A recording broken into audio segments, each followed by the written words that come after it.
I love how I just dropped my 7-hour Wano video and everybody in the comments is calling me mad.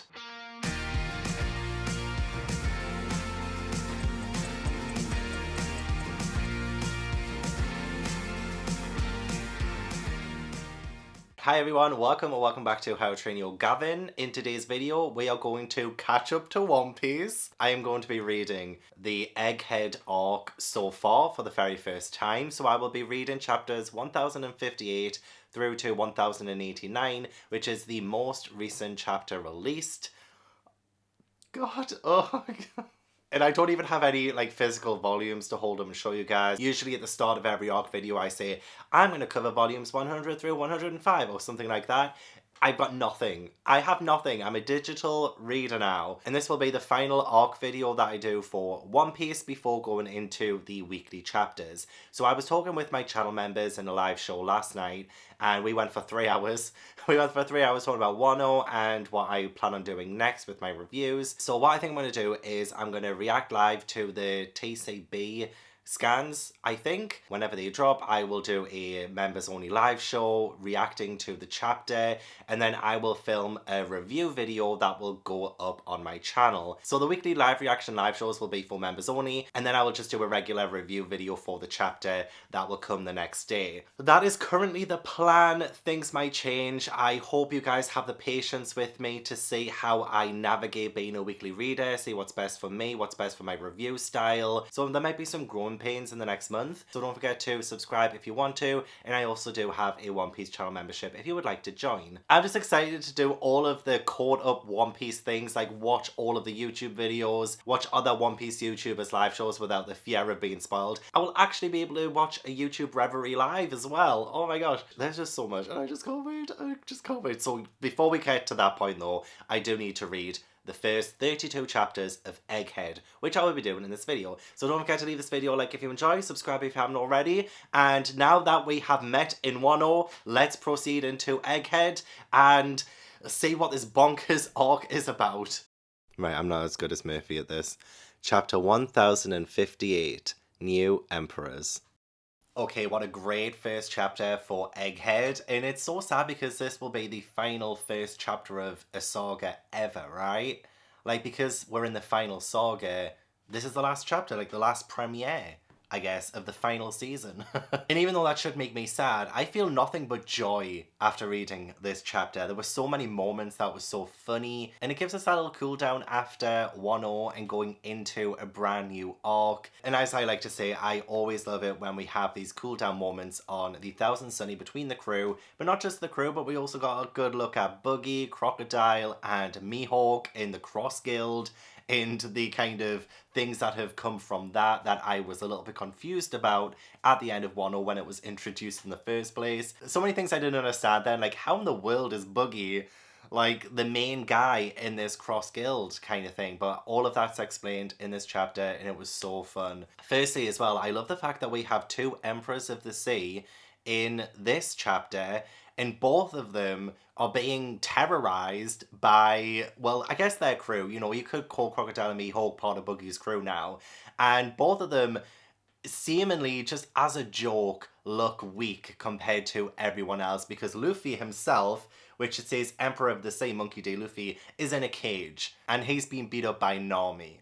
And it's funny because he is supposed to be an Emperor of the Sea. He's like one of the main 4 most powerful people on the planet. And then a little bit later on in the chapter, you have Buggy, who has been pretty much terrorized by Crocodile and Mihawk too. And you can see that the power dynamics there just don't add up. Whereas with Luffy, it's just a gag. You know, Nami being able to beat up Luffy, Zoro, Sanji, like anyone on the crew, whenever something happens and you see them really beat up Black and Blue, welts all over their faces, being swollen. It's obviously like a really funny gag and I love it. We do get to see more of Jinbei's personality too when he says, "We're all fine now, it wasn't such a big fall," and Nami shouting at him, "Don't coddle him, Jinbei." That I think will be a great indication moving forward too on kind of Jinbei's role in the Straw Hats. I feel like he's going to be very easygoing and he's going to see Luffy do all of these grand adventurous things, a bit like Robin, and just kind of appreciate the joy that he brings. Another great thing about this chapter is that we did get new bounties, and I honestly feel so bad for Chopper because he is desperate for a higher bounty. And even though he did get an increase from 100 berries to 1,000 berries, like that is a great increase, it's still not that great. It's still not that great. So I feel like the people who underestimate Chopper when making these bounties are gonna eat their words eventually. I do hope that Chopper can really prove himself as more than just a cotton candy lover, in parentheses, pet. But the main thing that made me laugh was Nami. Like, Nami just, why is she like one of the funniest characters? She is in the 9 digits, so her bounty is 366 million, and Nami is like 9 digits, can I collect? So I wouldn't put it past Nami really to hand herself in to get this reward money. But of course that would be a double-edged sword because then she would be caught. But I do love how she's just like, can I collect? Brook has 383 million. I do think he should be higher because he was such an asset in Wano. Like, he was mainly like backup for Robin for some of it too. But you know, he can really hold his own. He's a great support system for the Straw Hats, and I do think out of like say him, Frankie, even Usopp, he's been able to demonstrate such a great fighting prowess compared to those two. And like, obviously Frankie is huge in terms of fighting and he is extremely powerful. It's still like, I feel like I've seen more of Brook. And I'm so sorry if the lighting keeps fluctuating. It's been raining and also it's sunny, but also it's cloudy. So it's just a mishmash of different things going on. And speaking of Frankie, why is his wanted poster the Thousand Sunny? Why isn't his face on there? Why is this giving me fake Sanji vibes? You know, it's giving me Duval, I think his name was. It's giving me that. Sniper got Usopp 500 million. Oh yeah, I love Robin's. Hers is nearly a billion. Should be higher in my opinion, especially after the demon reveal in Wano. Oh my god. But yeah, she isn't even bothered really. She's just giving Chopper some more cotton candy. Bless. Oh, she's just so adorable. Cheer up, Chopper. Woohoo. Oh, she doesn't even care about her bounty really. So Sanji 1.03 billion, Jinbe 1.1 billion, Zoro 1.11 billion. In the minute, this is the ranking: Luffy, Zoro, Jinbe, Sanji, Robin, Usopp, Frankie, Brook, Nami, Chopper. But I love that, yeah, we end this little section with Luffy still in the cage, still beaten up, apologizing to Nami, asking to be let out because he's hungry. And he is Emperor of the Sea, Straw Hat Luffy, Captain, 3 billion berries. That's your captain. That is your Emperor of the Sea right there. And I love it. I freaking love it. Also love the fact that Zoro and Sanji are fighting because Sanji is 4th place. And Zoro's like, who cares what 4th place thinks? Ha ha ha ha. I probably would agree with the top 5 actually. Yeah, I think I would. So then we get into like the Cross Guild stuff, and I'm not surprised actually that this was all Crocodile's and Mihawk's idea, and the fact that Buggy again just like accidentally fell into this role of being the sort of figurehead for the Cross Guild and the one that is going to get the most attention, which will work in Mihawk's and Crocodile's favour, especially if things start going wrong. Buggy will be the target, the main target of the Navy. But yeah, again, Emperor of the Sea, Buggy, I'll do anything, I'll lick the mud from your boots. That's your Emperor of the Sea right there. So I just love that this chapter just almost made a mockery of the Emperors. So very interesting to see how Mihawk and Crocodile kind of came together in the idea of teaming up because of the former Warlord title. They've abolished the Warlords of the Sea system. So Mihawk and Crocodile need to kind of team up against the Navy, the battleships that are coming. And yeah, it's so funny that Buggy is the one who ends up getting all of the attention. But it's like, his crew, honestly, his pirates are just so lovely. They obviously believe in Buggy 1,000 million %. And that is a crew you want. That's a crew you need. The only thing is, the misinformation.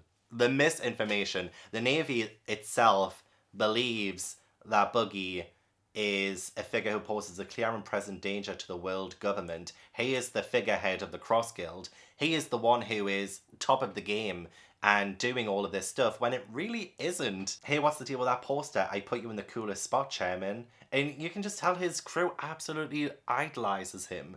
It's kind of cute. Honestly, poor Buggy, he's just crying his eyes out. He just wants to not be so in the spotlight, but everyone is still just like, yeah, Crocodile is his lackey and he's destroying the ships because he owes Buggy, when in actual fact it's the other way around. Buggy owes Crocodile money.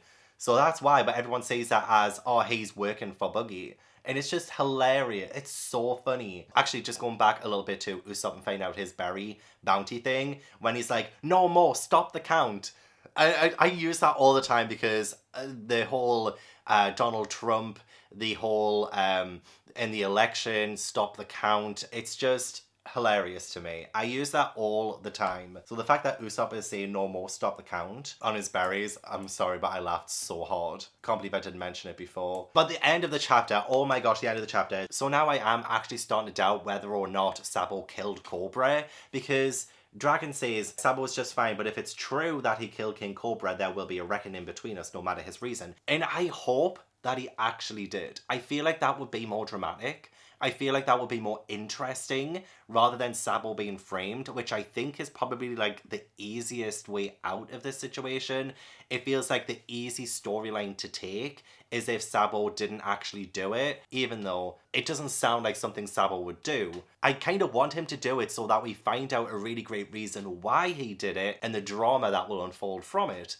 But I am doubting that he did kill King Cobra now. When I first read Wano and that moment happened, I was just floored at the idea that the newspapers would report that in the first place. I'm like, Sabo wouldn't do that, right? And if he did, that's like incredibly shocking. So I was just more shocked about the whole thing in general, that now I am starting to doubt it a little bit whether he did, but I am hoping that he did, just to stir the pot.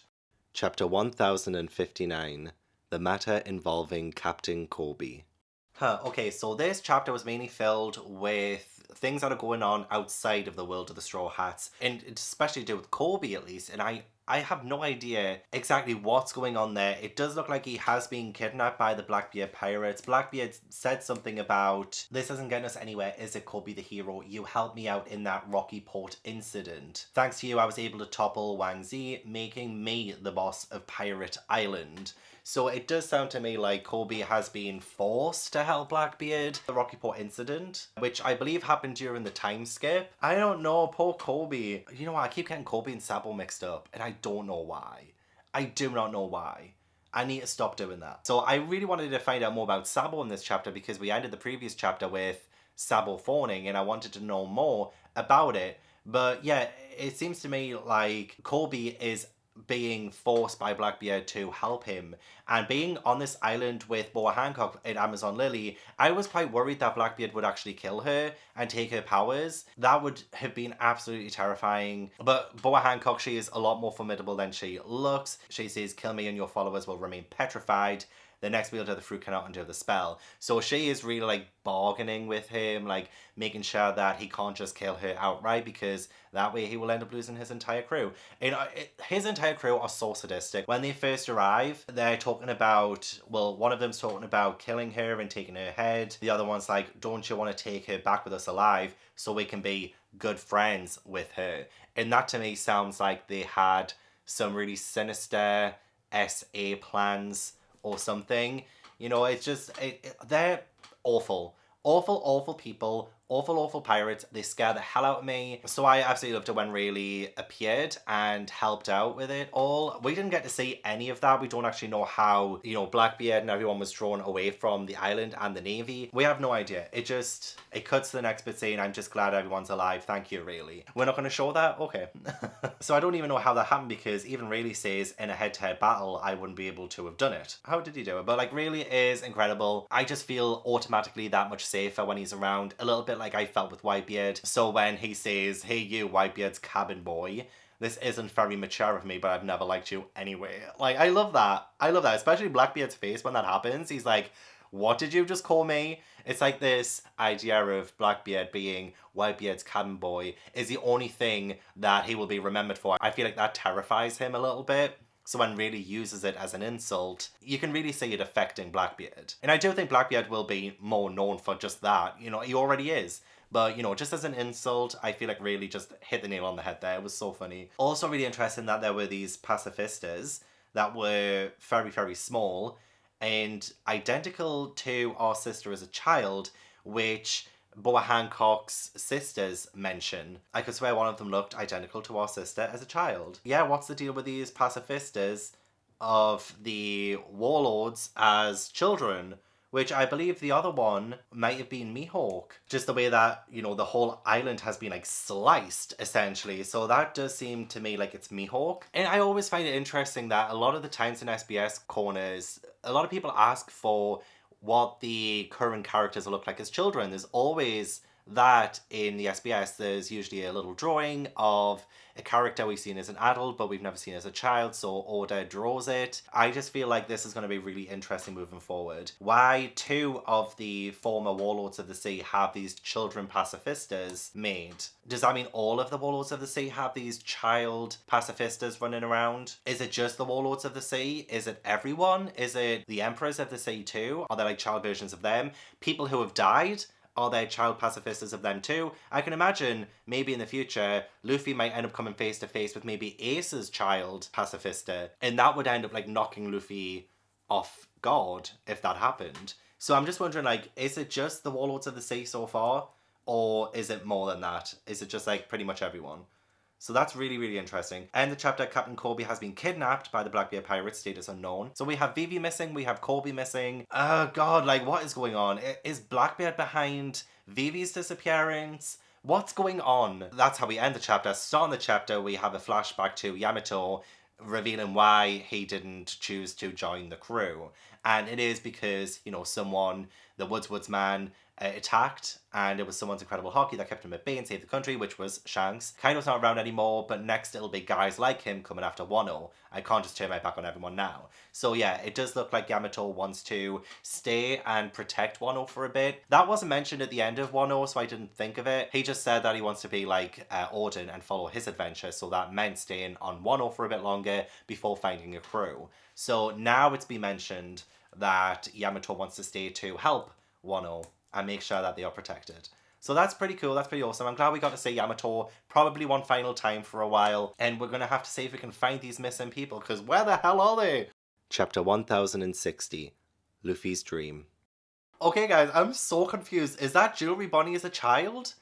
Again, like the pacifistas from before? Because I remember there was a brief moment in Wano, I think it was Wano, when we got to see Jewelry Bonnie. I didn't really mention it then because I didn't know what was going on, but I do remember stuff like that. And now, yeah, a little kid popped out, Jewelry Bonnie. She was in the middle of this, like, water tornado thing that Zoro could open, and a little kid popped out. It's Jewelry Bonnie. So is she another child pacifista that's been made? Oh my god, I'm not gonna lie, right? Ever since Punk Hazard, I think Punk Hazard, yeah, we've just had this really big focus on children. Well, actually, no, Fishman Island. Fishman Island, we've had a lot of focus on children growing up, what we teach our children, stuff like that. But just like children in general, like the next generation, we've just been getting so much of that since the time skip in this whole like New World saga thing, Ima Bobby. Okay, there was mention of a kingdom of Lelucia, which I think is a government-based place. And I think maybe they might have done a buster call on the kingdom because it's been wiped off the map. That country never existed in the first place. It does look like it's been absolutely destroyed by the government. And Sabo says that he saw something terrible while he was in Marajoa. So yeah, again, like that's just showing how ruthless the government can be and how they can make anything disappear, essentially. Would they do that with Laugh Tale? Say if they find it, like in this pursuit of Luffy, for instance, and say that Luffy finds Laugh Tale, would they destroy that island forever? I don't know. There's like, we're 3 chapters into Egghead, and I already have way more questions than I do answers. And another huge one is, what is Luffy's dream? He said, I swore an oath to Sabo and Ace, just the 3 of us. I wanna, ... And then everyone's like, huh? What did you say? What? That's just hilarious. Come on, that's not possible. Maybe it is once I'm king of the pirates. I mean, who thinks of something like that? And that's all at the end of my dream. So yeah, his dream is still to become king of the pirates, but there's something after that too, that he's told Sabo, Ace, Shanks, and apparently Shanks had tears in his eyes. Like, what's so funny? What's so funny about this dream? What? Once he's become king of the pirates, does he want to... I don't know. Abolish the government? Is that why people are laughing and saying, like, it's not possible? Who thinks of something like that? Maybe he just wants to abolish the government and he wants everyone to be pirates. so that everyone is free to live their dream. Maybe that's his dream after that? You want to examine your brain? Frankie's I said I love it, man. Usopp, you can't be serious about it. But also he said that to Sabo and Ace as a child. Is this something he wanted as a child? I don't know. It's something to think about, but I love the fact that we have a clear goal now. Robin says the last poneglyph. No one's been able to find for a very long time. No clues about its whereabouts, but that is our goal. That is our mission. That is where we're going. We're going to try and find this last road poneglyph. So I imagine it's going to take us to Egghead. We had a brief appearance from Carabao, who is chained up in a barrel again. Also love the idea that Zoro had to be the one to calm down Luffy, Nami, and Chopper, and even Sanji about saving Vivi. And I love what he said. Remember, Luffy, what did you say when this happened to Ace? I love Luffy's face when he's like, he knows Zoro's right, but he doesn't want to admit it. So he's got this like face. I think that was some motorcycle twat who's just revved his engine. Yeah, he literally has this face where he's like side-eyeing Zoro like, so what? I don't care what I bloody said. This is different, okay? Like, he's not admitting that Zoro's right. Until he was in undeniable danger, you let Ace live his own life. You don't think Vivi can figure it out for herself? She's a strong woman. So like, I think everyone does agree with that because, yeah, I don't think we would have any chance of finding Vivi without clues. We have nothing to go off. And I love when Nami, Sanji, Chopper, and Luffy are like shouting insults at him. You're an ogre from Onigashima, Green Kaido, Green Mom, Crappy Mosshead. It's a bit like, I can't remember if it was just in the anime or if it was in the manga, when they were insulting Zoro ages ago. I remember when Luffy called him like Three Sword Style or something as an insult, which wasn't really an insult. It's funny, right? I just love that little callback. But yeah, there's definitely way more doubt that Sabo actually killed Cobra. He even says as well, I wasn't the one who assassinated King Cobra when I was in Marijoa, blah, blah, blah. Which is, I'm kind of a little bit sad that he didn't. I'm not gonna lie, just because I like the drama. I like twisting the pot a little bit. But yeah, I guess obviously he didn't. Obviously. When it's obvious, it's not as good. I'm just saying. It's not as good when it's obvious. But at least he's not a cold-blooded murderer, so that is a good thing in itself. They also mention the empty throne in Pangaea Castle, the throne that's supposed to remain forever empty because there's no king of the world, actually has ... communications. Listen to me. And then there is like this eye. Is it called Emu? That was in the Reverie arc. You see its eye, which is honestly so terrifying. It's just all in blackness, and the fact that it can be like the kingdom, that country never existed in the first place, and that is their power. That is their power. The gaslighting from this Emu person, honestly. You get to see Emu crossing out the kingdom on a map. This Emu person is absolutely terrifying. I'm just going to say it. I love the fact that it's shrouded in mystery. We know absolutely nothing about them. Don't even know if it's a man, a woman, if they're neither. We just don't know anything. At least from my perspective, I know nothing, as usual. And even Sabo saying the throne that's supposed to remain forever empty, and just being able to say that, like, I fear for Sabo now. I really do. I fear that Sabo is going to get killed because he might know too much. But anyway, good grief. What is Egghead so far? Chapter 1061. Future Island Egghead. Jury Bonnie was on the way to Egghead though. A place 500 years in the future. The island that houses Dr. Vegapunk's laboratory. She's going there to give Dr. Vegapunk a piece of her mind. And then we meet somebody at the very end of the chapter who says, you can call me Dr. Vegapunk. She doesn't seem to me like Vegapunk though, Dr. Vegapunk. She can't be. I mean, she looks way too young. But maybe there's something to do with age and changing your age to be a child and just, I don't know. Yeah, I just feel confused. But oh my god, I could say Egghead in the distance there. But a place 500 years in the future? Is this like island like actually like 500 years in the future? Is it just because of the inventions, or is it like physically actually 500 years in the future? Is that what it is? Or is it just because of the technology there? They just say it's 500 years in the future just as a figure of speech. The Straw Hats are split up again. There was a giant mechanical shark. Oh my god, it was terrifying though. When the shark is underneath the Sunny and you see it's like Jaws and the Thousand Sunnies just right above it. There's something just under the surface. It's terrifying. Get us out there. That is terrifying. I'm really scared of Jaws, the actual like movie that really scared me as a kid. So this is just giving me Flashbacks. Glad I've got Ash Harris support. And he's just, now he's on me. He's going to be so distracting. Oh gosh. So Ash heard, what, my daddy's scared of something? Not on my watch. Isn't that what you said? But that whole sequence with the mechanical shark was very exciting. Frankie was incredible at trying to defend the Thousand Sunny from the shark. But there's also like this big robot thing. It's like carrying the Thousand Sunny, which is incredible. It's huge.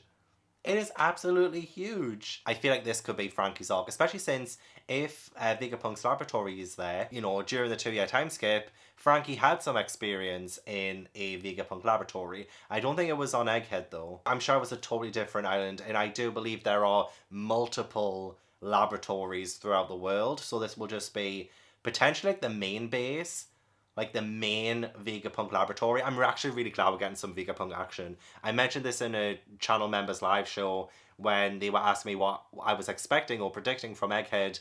I said I would like to see more Vegapunk, because I feel like we've had so many little hints and little mentions of him. A lot in Punk Hazard, actually. A lot in Punk Hazard, Dressrosa. And I just feel like this is like the natural progression where we're going next. So having Vegapunk would be incredible. I got to briefly see Tashiki, who's still with the children. Helmeppo as well. Helmeppo was so concerned about Kobe. Please, guys, we're supposed to be comrades. And then even Hibari is saying, I'm begging you to, sir, Captain Kobe's done so much for me. And they really want to go to Pirate Island to save Kobe. So I find that so amazing, especially when you consider Helmeppo's beginning. His very, very early beginning. He's been a character that has transformed probably the most out of everyone. Or at least like he's up there for transformations in terms of character. It was a great chapter. We're finally going to be an Egghead. Like, we are an Egghead. This is awesome. But I am a little bit salty that we're split up again. Honestly, I feel like I could probably write an arc of One Piece now, knowing all of the tropes and conventions that Oda kind of conveys in his arcs. It is what it is. Chapter 1062, Adventure in the Land of Science. Okay, let me wrap my head around this whole Dr. Vegapunk situation. So Mr. Vegapunk himself made 6 satellites. So we have Punk 01, Punk 02, Punk 03, up until Punk 06. And we have good, evil, thinker, wisdom, violence, greed. So we've met another one of those Dr. Vegapunk people. Dr. Vegapunk Atlas. So they are Punk 05, violence. And they do get quite angry a lot. So I'm a little bit concerned for Luffy, Chopper, Bonnie, and Jinbei. Firstly though, getting into the actual island place, it looks like a big theme park. It looks like a big theme park, but it seems like most of it is just an image that's been cast. A 3-dimensional image made with light. And yeah, they just like go through everything. Like, you can't actually like touch anything.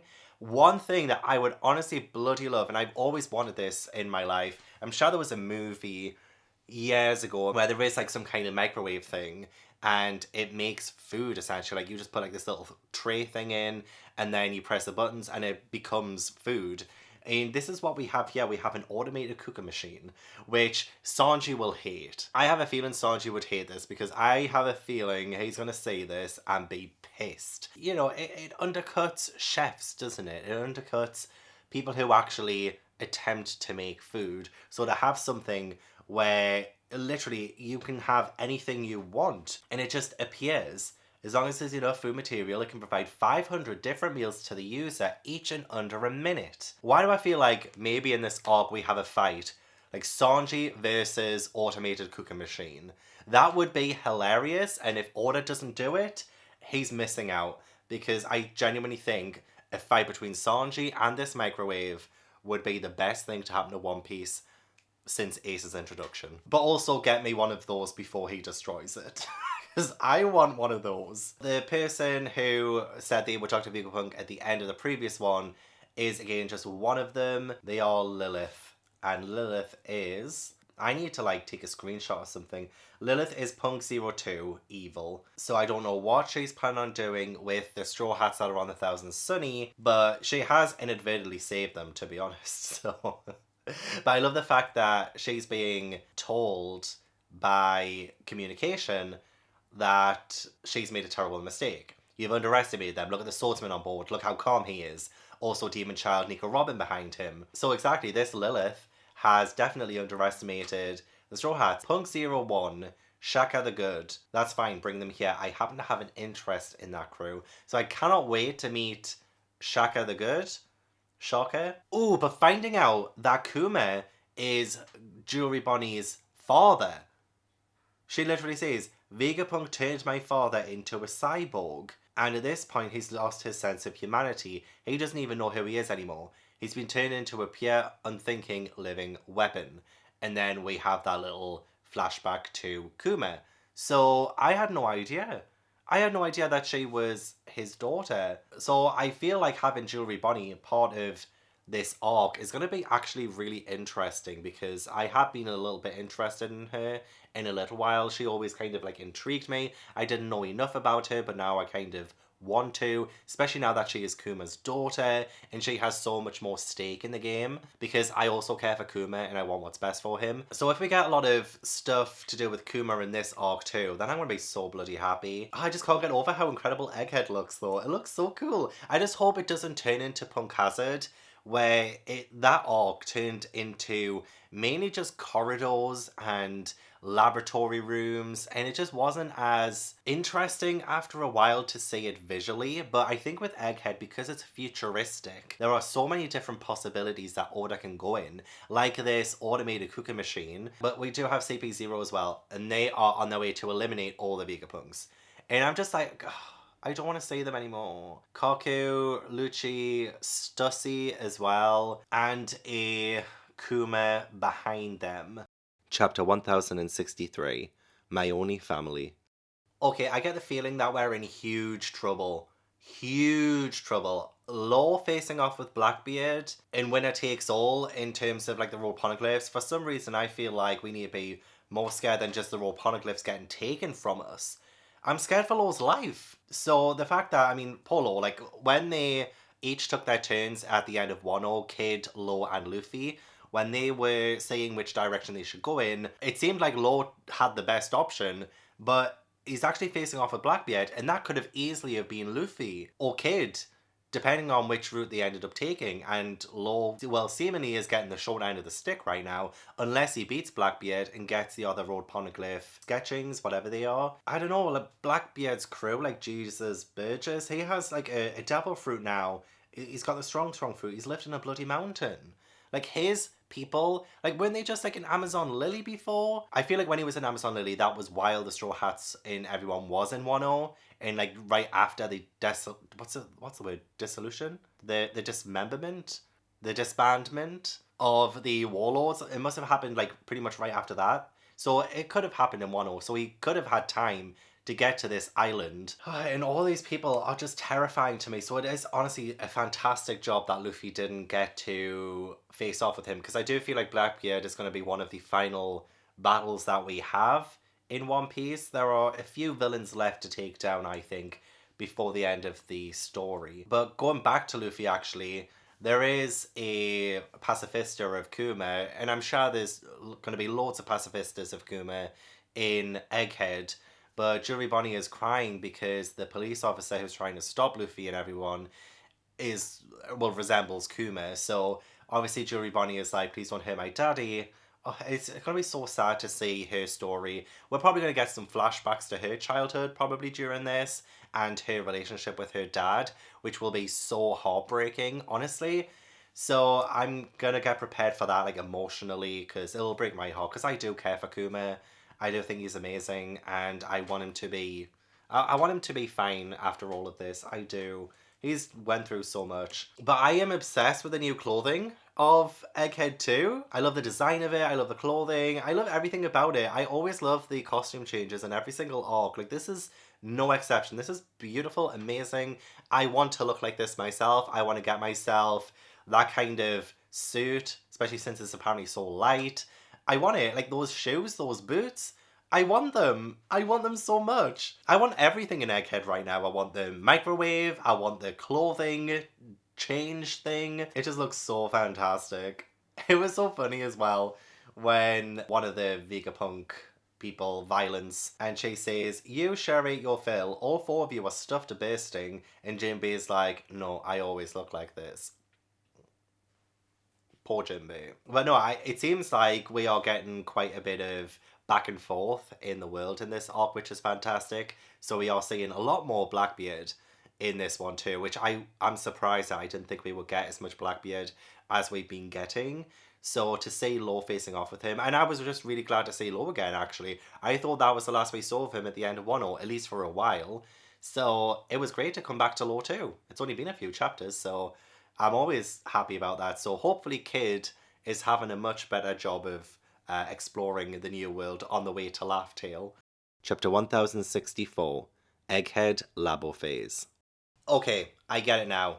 Jewelry Bonnie's power, the Devil Fruit power, she can manipulate the age of herself and other people. So, I mean, it was hilarious when Luffy was 70 years old, and he's just like sitting there, absolutely out of breath. Jinbei looks like a child. So cute. Chopper's also been turned old. And yeah, so when we first met Jewelry Bonnie, she presented herself as a child, and I should have remembered about her Devil Fruit power, but honestly that happened so long ago when we first got introduced to Jewelry Bonnie and her Devil Fruit, so I apologize for not remembering. I remember now and it all makes sense. Very interesting that we have, you know, Jewelry Bonnie on our team right now with this whole like age thing. And again, just, I don't know, there's just like so much focus on children in generations recently too. Like Pudding, so we got to see Pudding again. And she even says the guy we're fighting now is the one who killed Big Mom. So she's obviously been captured by the Blackbeard pirates. And she's saying that Big Mom has been killed. So is she actually dead? I would be so sad if she's actually dead. I just thought she was beaten by Law and Kid. I didn't think she was like actually dead. Does the old generation have to die in order for the next generation to rise up? How's the new era supposed to get going if all the old legends are still kicking around? But like, do they really have to die?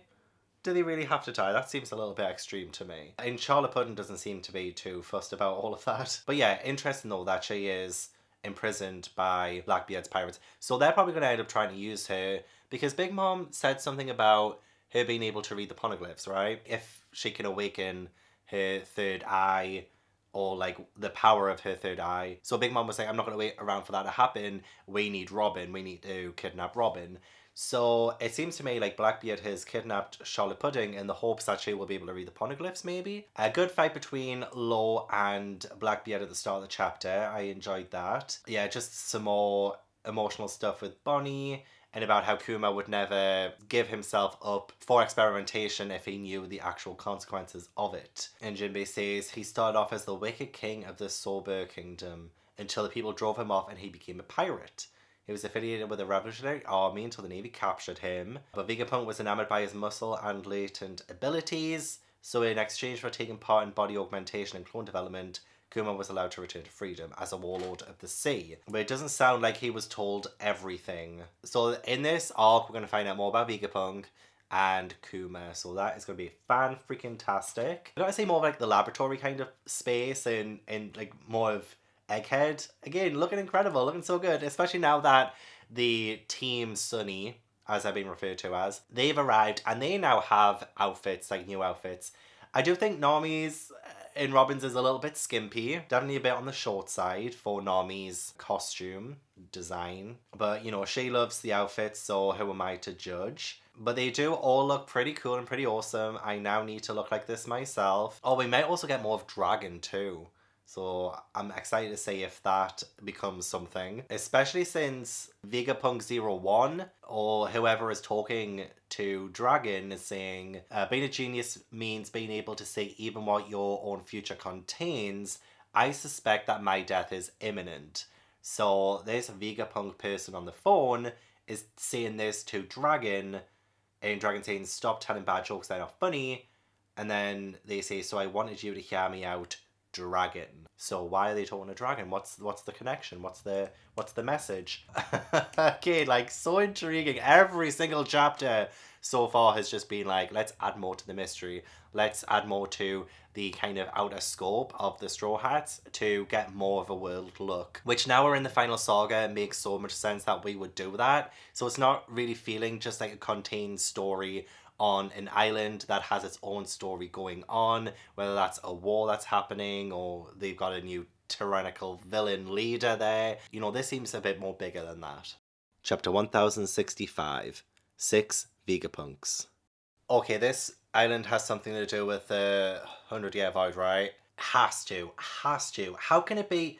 This place is the past? How can that be? I mean, we finally met Dr. Vegapunk, Shaka the Good, and he tells them this place is the past.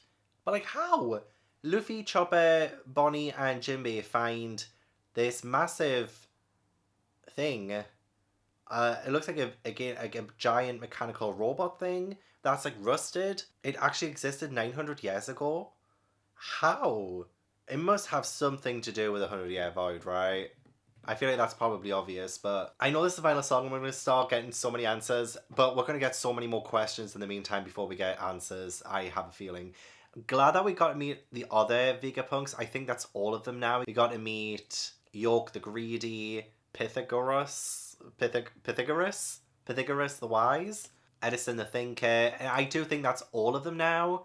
So that's pretty cool. Love the fight with little child Jinbei person. So they were on Amazon Lily too, weren't they? Like the little Mihawk and Boa Hancock, because they had wings too, and they resembled those two, Hancock and Mihawk. So yeah, we have Jinbei, who again is another former warlord of the sea and is a child pacifista. But now we have another pacifista that was a former warlord of the sea.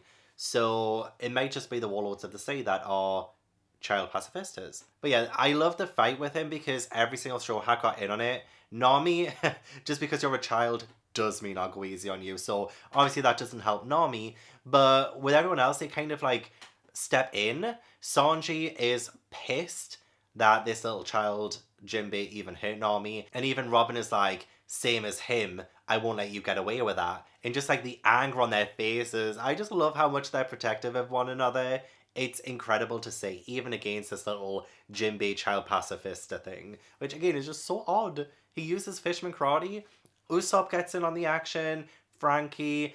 It's so great to see that happen. Even though it was a brief fight, it was so great to see that happen. Zoro's also kicking Carabao off the ship too. Zoro and Brook are just having tea on the ship, which is hilarious. I love it. I mean, to be fair, Zoro and Brook do deserve a break this arc. They do. I love the fact that they're just having tea together and Zoro's kicking Carabao off. You helped out Captain Wano, thanks, get off now. Love it. I don't want Carabao to be a Straw Hat. Even though he's pretty much been with us since, like, on and off, since Return to Sabaody. So he's been with us a long time now. At the same time, I don't want anything to do with him. This island can't be in the past. It can't. We were told it's in the future, but then how's it in the past? It's just so... I mean, we've had time travel before. We had some time travel in one, or maybe there might be some time travel going on too. Or maybe this island really is just like from the past. I just don't know. I don't know. I don't think a lot of the technical terms are going to be things that I really truly understand. A lot of it might go over my head in this arc. This arc might be a bit too smart for me, because Egghead does give the impression of, you know, being smart and having a lot of knowledge, and that's just something I lack. That is something I lack, so I don't know if I'm going to fully understand everything that gets presented to me, but I'm going to try my absolute best. I am no Egghead myself. Chapter 1066, The Will of O'Hara. Sol is alive! Oh, I'm so happy! Robin was so happy! Oh gosh, getting flashbacks to Robin's childhood, but also O'Hara, seeing what actually happened to O'Hara next, and the fact that those books, all of the research that the professors made and everything that they died to protect is still there. Well, it's not there now, but like it was still there after the Buster Call, so like they were salvaged. The professors died, but what they were protecting lived, and that's amazing. What? I'm so happy. I'm so happy. And it was the Giants of Elbaf who were taking the books because they knew the worth. Thank God. Thank God. So does that mean we're going to get to Elbaf at some point? Does that mean we're going to see Sol again? Is Robin going to reunite with Sol? Oh my gosh. Please, please, please. After Egghead, I want us to get to Elbaf. Please.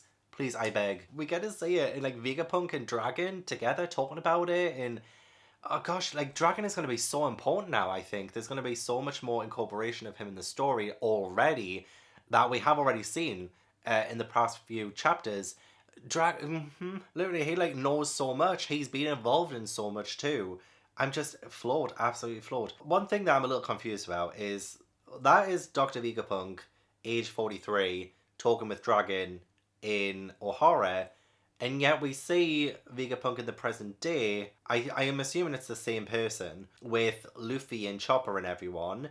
Older, definitely looking older, but his head isn't as big because his head is huge. Way too big. I mean, he is the smartest person in the world, but like his head is massive. He's got like an actual egg head. But now in present day, he has like this apple thing on the top of his head. So like, did he cut it off? And now he's got like this apple thing there instead. It's pretty interesting though, the fact that we have Vegapunk. He looks like Einstein with his tongue sticking out and everything, which looks odd. I feel like the apple is probably symbolic of like the falling apple that I think when Newton discovered gravity, Einstein's general theory of relativity about like gravitational effects is maybe like indicative of the fact that Vegapunk has this half an apple on his head. What happened to the rest of his head though? Is this a way of controlling the size of his head? I can imagine it's probably quite a chore moving around with that huge a head. So probably for movability and being able to maneuver his body, having a smaller head helps with that. But I'm sure we'll get the answers soon. But that's interesting. I love the fact that we have him pretty much looking like Einstein. Oh, this is a great chapter. I love that we're getting so much more about the 100-Year Void.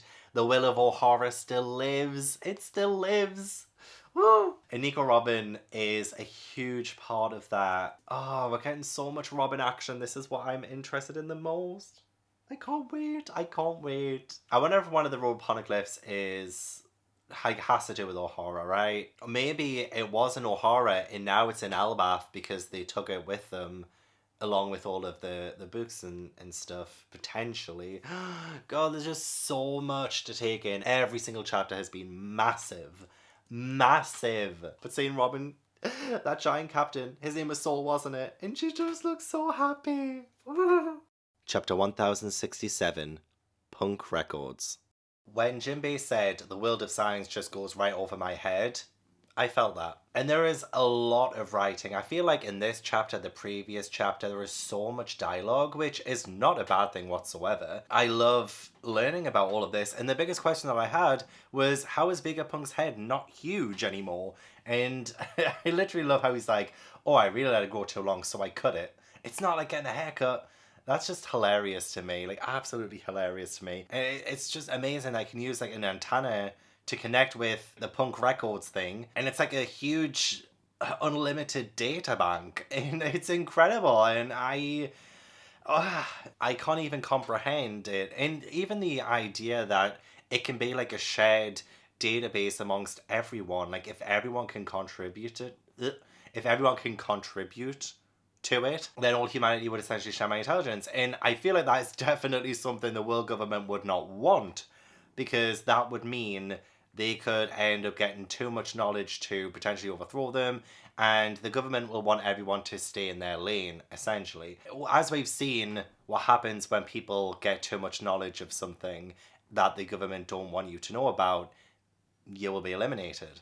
So even just now with the Team Sunny, they're finding out more about the 100-Year Void, and they even said, oh, anybody who learns about it gets eliminated. And Usopp and everyone's like bashing their head against the floor, like, we don't want to hear this, we don't want to get eliminated. So even just like the idea of knowing something or potentially knowing something is a really dangerous thing in One Piece right now. It's like the closer to the truth we're getting, the more their lives are in danger. The devil fruit that Momonosuke had, which was created by Vegapunk thinks it was a failure, but I think that's mainly because Momonosuke turned into a pink dragon and Vegapunk's bashing his head on the floor. I told you it's a failure, it's a failure.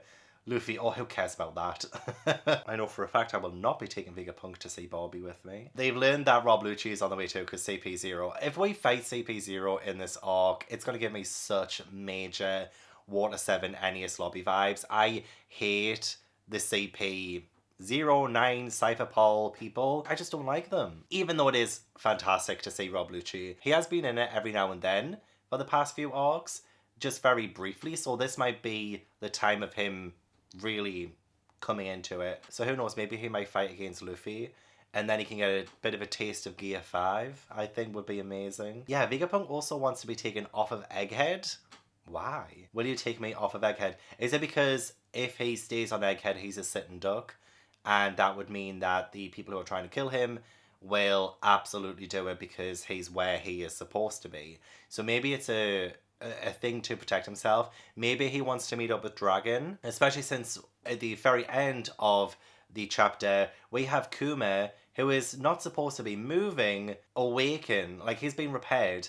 He's not supposed to have a will of his own anymore. And he's like running. He's running towards something. What's wrong with you, Kuma? Where are you going? But I feel like because the page before with CP0 and Rob Lucci says we have eyewitness reports of Jewelry Bonnie sailing to Egghead, an obnoxious woman with all of her escapes. I believed we were finished with her already, so if we see her, we'll disappear her for good. So maybe something inside of Kuma, with Jewelry Bonnie being his daughter, maybe something inside of him awakened when the life of his daughter was put into serious danger, which honestly would be so sweet. I think that would be incredibly touching after everything Kuma's been through, the amounts of humanity he's seemingly lost. But to have that connection between a father and a daughter is something that is most likely so powerful it kind of overrides every single other thing that Kuma has gone through. It could be a message of, despite what you do to Kuma, you'll never be able to take away the love of a father, essentially. I feel like that's probably what's happened there, but I can't say 100%. I just found it interesting that it was following Rob Lucci saying, we'll make Jewelry Bonnie disappear for good. So yeah, I feel like there's some kind of connection there. Also, that giant robot thing, the Iron Giant, legendary Iron Giant is said to have attacked the Sacred Marijoa about 200 years ago, actually built 900 years ago, and it probably just ran out of energy. So I wonder if this Iron Giant will come back to life in this. I don't know, I'm getting some Thriller Bark vibes from that with like oars a little bit. Also the size of Kaido as well with the Kaido horns. There's horns on this Iron Giant that looks a little bit like Kaido a bit. Who knows, maybe there is a connection there too. Chapter 1068, A Genius's Dream. Straw Hat, Pigeon Guy, they're literally locking eyes right now. After all of this time, they are finally face to face again. I don't know how I feel about that. I'm a little bit nervous. I do believe that Luffy would 100% kick Rob Lucci's ass right now, but at the same time, Rob Lucci is CP0 now, so he's had a huge promotion. CP0 are the ones who act solely on the Celestial Dragon's orders, so they are pretty high up in terms of power and influence. I also think Kuma has made himself disappear. He has like the paw, and he can do that to other people. I didn't realize he could do that to himself. I mean, maybe I did know that, but I don't know if I have. I don't think I've ever seen him do that. But it does say poof, and then it looks like he's disappeared. And the panel before that has his paw hand with swish. So he must have hit himself with his own paw and made himself disappear. So I have a feeling he's on his way to Egghead to save Jewelry Bonnie from CP0, which would be epic. It would be epic, but I probably got that all wrong. Also, yes, it was revealed that Vegapunk wants to find this ancient energy. That's why he wants to leave Egghead. It's not really to escape CP0 with his life, although I'm sure that is just part of his plan anyway. Like, he just wants CP0 to end him now. Who would want that? Not when there is this energy that he wants to make available and free to everyone around the globe. He wants to create the ideal world through science. And again, one that I don't think the world government would allow. He's hoping to stop all war and squabbling between nations. It will be eliminating one of the greatest causes of war in the world. I just feel like people in power, people who want power, will always make excuses to go to war. Yeah, I'm just now anticipating a fight between Luffy and Rob Lucci. I just don't know if it's going to happen this early on in the arc. But then again, in Wano, it was quite early on when Luffy first punched Kaido. So, who knows, maybe we might get a fight between them now. Chapter 1069. All things are brought into this world with hope. Oh, poor Sentomaru. It literally looks like Rob Lucci just took him straight out in like one fell swoop essentially. Now you follow our orders, Seraphim. Okay, so yeah, I wasn't prepared for a clash between Rob Lucci and Luffy, and especially with Luffy doing Gear 5 again. Vegapunk telling Nami and Usopp and everyone about like there being no such thing as a Gum Gum fruit. He's the foolish and affable warrior liberation who brings smiles to all people, also known as Nika the Sun God. But as long as people wish for him, his existence will never truly disappear. And it honestly seems like every single arc we've been in, people have believed and wished for Luffy to take down whatever big bad he's facing in that arc. So say Skypiea, for example, they wanted Enel to be taken down. In Wano, they wanted Kaido to be taken down. And each time, Luffy has been the answer to their prayers. So he really is brought into this world with hope. Luffy, I think, just embodies hope in positivity and joy. So he is just genuinely so epic like that. But then even Rob Lucci is like, yeah, I've even gotten stronger too. And he does look like he's stronger. Yeah, absolutely, absolutely. I like his updated design. It's pretty cool. But one thing I didn't consider is the fact that because Luffy's an Emperor of the Sea, they need clearance. They need clearance to actually attack Luffy, which is honestly so interesting.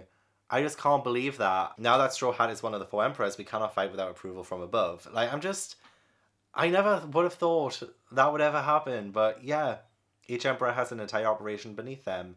A little skirmish here could lead to war. I just love that they actually have to think about it before they could even attempt to fight Luffy. It's just, he's that important. Chapter 1070, The Strongest Form of Humanity. I wonder if the government would risk a buster call on Egghead. Send every battleship you can to Egghead. That doesn't sound good. That doesn't sound good. But Cypherpulse is currently there, so I don't know what they're planning on doing there. But it was great to get more insight into the Seraphim, which are the little duplicates of the warlords.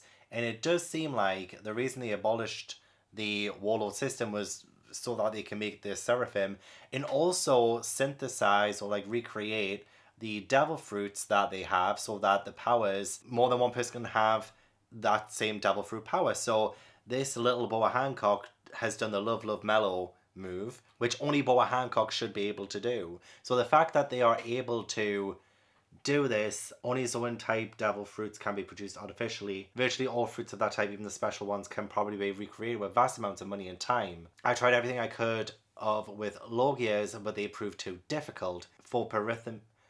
I can never say it. For Perithymia types, however, I found that as long as you have the user's bloodline elements, you can synthesize and administer a special kind of blood to confer those powers to others. That is the liquid running through their arms. Green blood, you mean your own blood. So yeah, I am still trying to wrap my head around everything that is being explained to me to do with these seraphim, to do with the devil fruits and how two people can have the same one.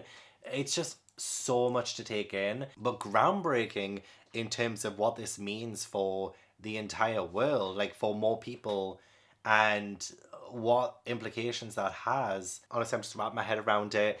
Now that I am pretty much caught up nearly, I want to be able to research devil fruits even better. I know Tekken has some like devil fruit videos because I feel like when it comes to One Piece, my understanding of devil fruits is very basic and I don't know a whole lot just off the top of my head. I don't really understand completely the devil fruit types that there are. I mean, I know of the names in some of the uses, but like I don't fully understand everything around that. But I was recommended to watch some Tekken videos, so I will absolutely do that. Especially because I do want to get better. I do want to learn more about the world and all of these little things in the world too. I want to know. So I'm definitely going to research more into devil fruits better. Because right now I feel like I'm out of my depth. I'm out of my comfort zone with this. Yeah, we're getting a lot. Like, again, I'm looking at every single page. There is so much information, so much text. We do get, still more of a battle between Lucci and Luffy. Amazing to see Luffy using Gear 5. Again, like the cartoonish kind of drawings of it. The way that his eyes are popping out of his head. the way that he can make himself huge. And it's just so wacky and ridiculous of a fight, which I love. It's one of the reasons why I enjoyed the Gear 5 in the anime episode that I watched the other night. So yeah, I feel like I'm a little bit out of my depth right now, but I think the more I read on, the better I will get a grasp on everything too. So please be patient, I will get it. Chapter 1071, The Hero Deploys. Vice Admiral Gob is fast becoming one of my favourite characters. I mean, we only got one panel of him in this chapter, but telling his crew, get on board, we're going to sail for the pirate island full of lead, wipe the floor with those pirates, and rescue Captain Kobe. I love that. Well, actually, he doesn't just tell his crew, he tells Helmeppo and the people who are on the Navy headquarters base G14, which is so cool, because I really can't wait to see more of this. The fact that we do get so many other characters outside of like the island that we're on, it just sets Egghead apart from the rest of the arcs already. So much is going on. So that was a great way to end that chapter. But before that, oh my god, why didn't we go the way that Kid went? Why did Kid have to go to Elbaf? The fact that Killer was like, should we disembark? And Kid's like, you gotta ask what island the world could possibly make us hesitate. And then it's the island of the home of the giants, Elbaf. Oh, that's where we need to be. That's where we need to go. I see a big skull as well, just in the background there. I don't think, have we ever seen Elbaf in person before? Like, have we ever actually seen what the island actually looks like? I can't quite recall if we have, but there's like some kind of big skull. Damn, we could have almost went there, and Kid could have went to Egghead. I mean, I'm not saying I don't enjoy Egghead, don't get me wrong, I'm loving it, but I wanted to go to Elbaf. So CP0 found the Thousand Sunny, and I love the fact that Kiku is the one who... Not Kiku, oh my god. Kaku. I love the fact that Kaku is the one who is going to destroy it, when I'm pretty sure he was part of the Galila in Water 7, you know, the shipwrights. I mean, and so was Rob Lucci, to be fair. But seeing them two together with this ship, destroy it now, I don't know, it feels so counterintuitive to what they stood for when we didn't know who they actually were in Water 7. So I love that we're still getting their betrayal, because I still feel betrayed by them. I really do. I believed in them. I trusted in them when we first met them in Water 7. The fact they turned around and stabbed us in the back, I'm never getting over it. So this is all great, and again, it just like totally contradicts their first ever meeting, and that's what makes it hurt even more. But I am scared for them, because Zoro's like, who dares to disturb my nap? He was literally sleeping. He was sleeping. He must have sensed it coming. Is it Haki? Is it Haki that he sensed it? And then woke up, flicked out his blade, prevented the attack from happening. Who dares to disturb my nap? Kaku was going to get his ass handed to him right now. Other than that, Luffy is staying true to his promise. He's going to help Vegapunk and his 6 Vegapunk juniors to also come along with. They need 7 spots on the ship. So Kuma, he is at the red port at the base of the red line. That is where he's ended up, and he's crashed into the side of the world government wall, essentially, and he is waking up. He is there, everyone's running away, and even the Navy people there are saying that everyone needs to evacuate. All citizens are required to leave the area at once. He's considered dangerous. No longer possesses a human will. His current programming directive is unknown. Beware. Yeah, they could think that the revolutionaries have changed Kuma's system to, I don't know, like fight against them.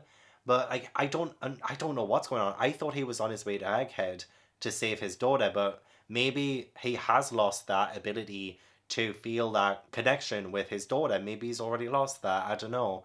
But we have here him not arriving at Egghead. So that is my theory out of the window. So what is he doing here at the red port, at the base of the red line? What is he up to? But it was pretty cool to see him flying through the air. A little bit funny, not gonna lie, but cool nonetheless. Chapter 1072, The Weight of Memory. Okay, you all weren't kidding when you said Egghead is crazy so far. What is going on? We have, at the very end of the chapter, Stussy, who, again, I can't take her name seriously.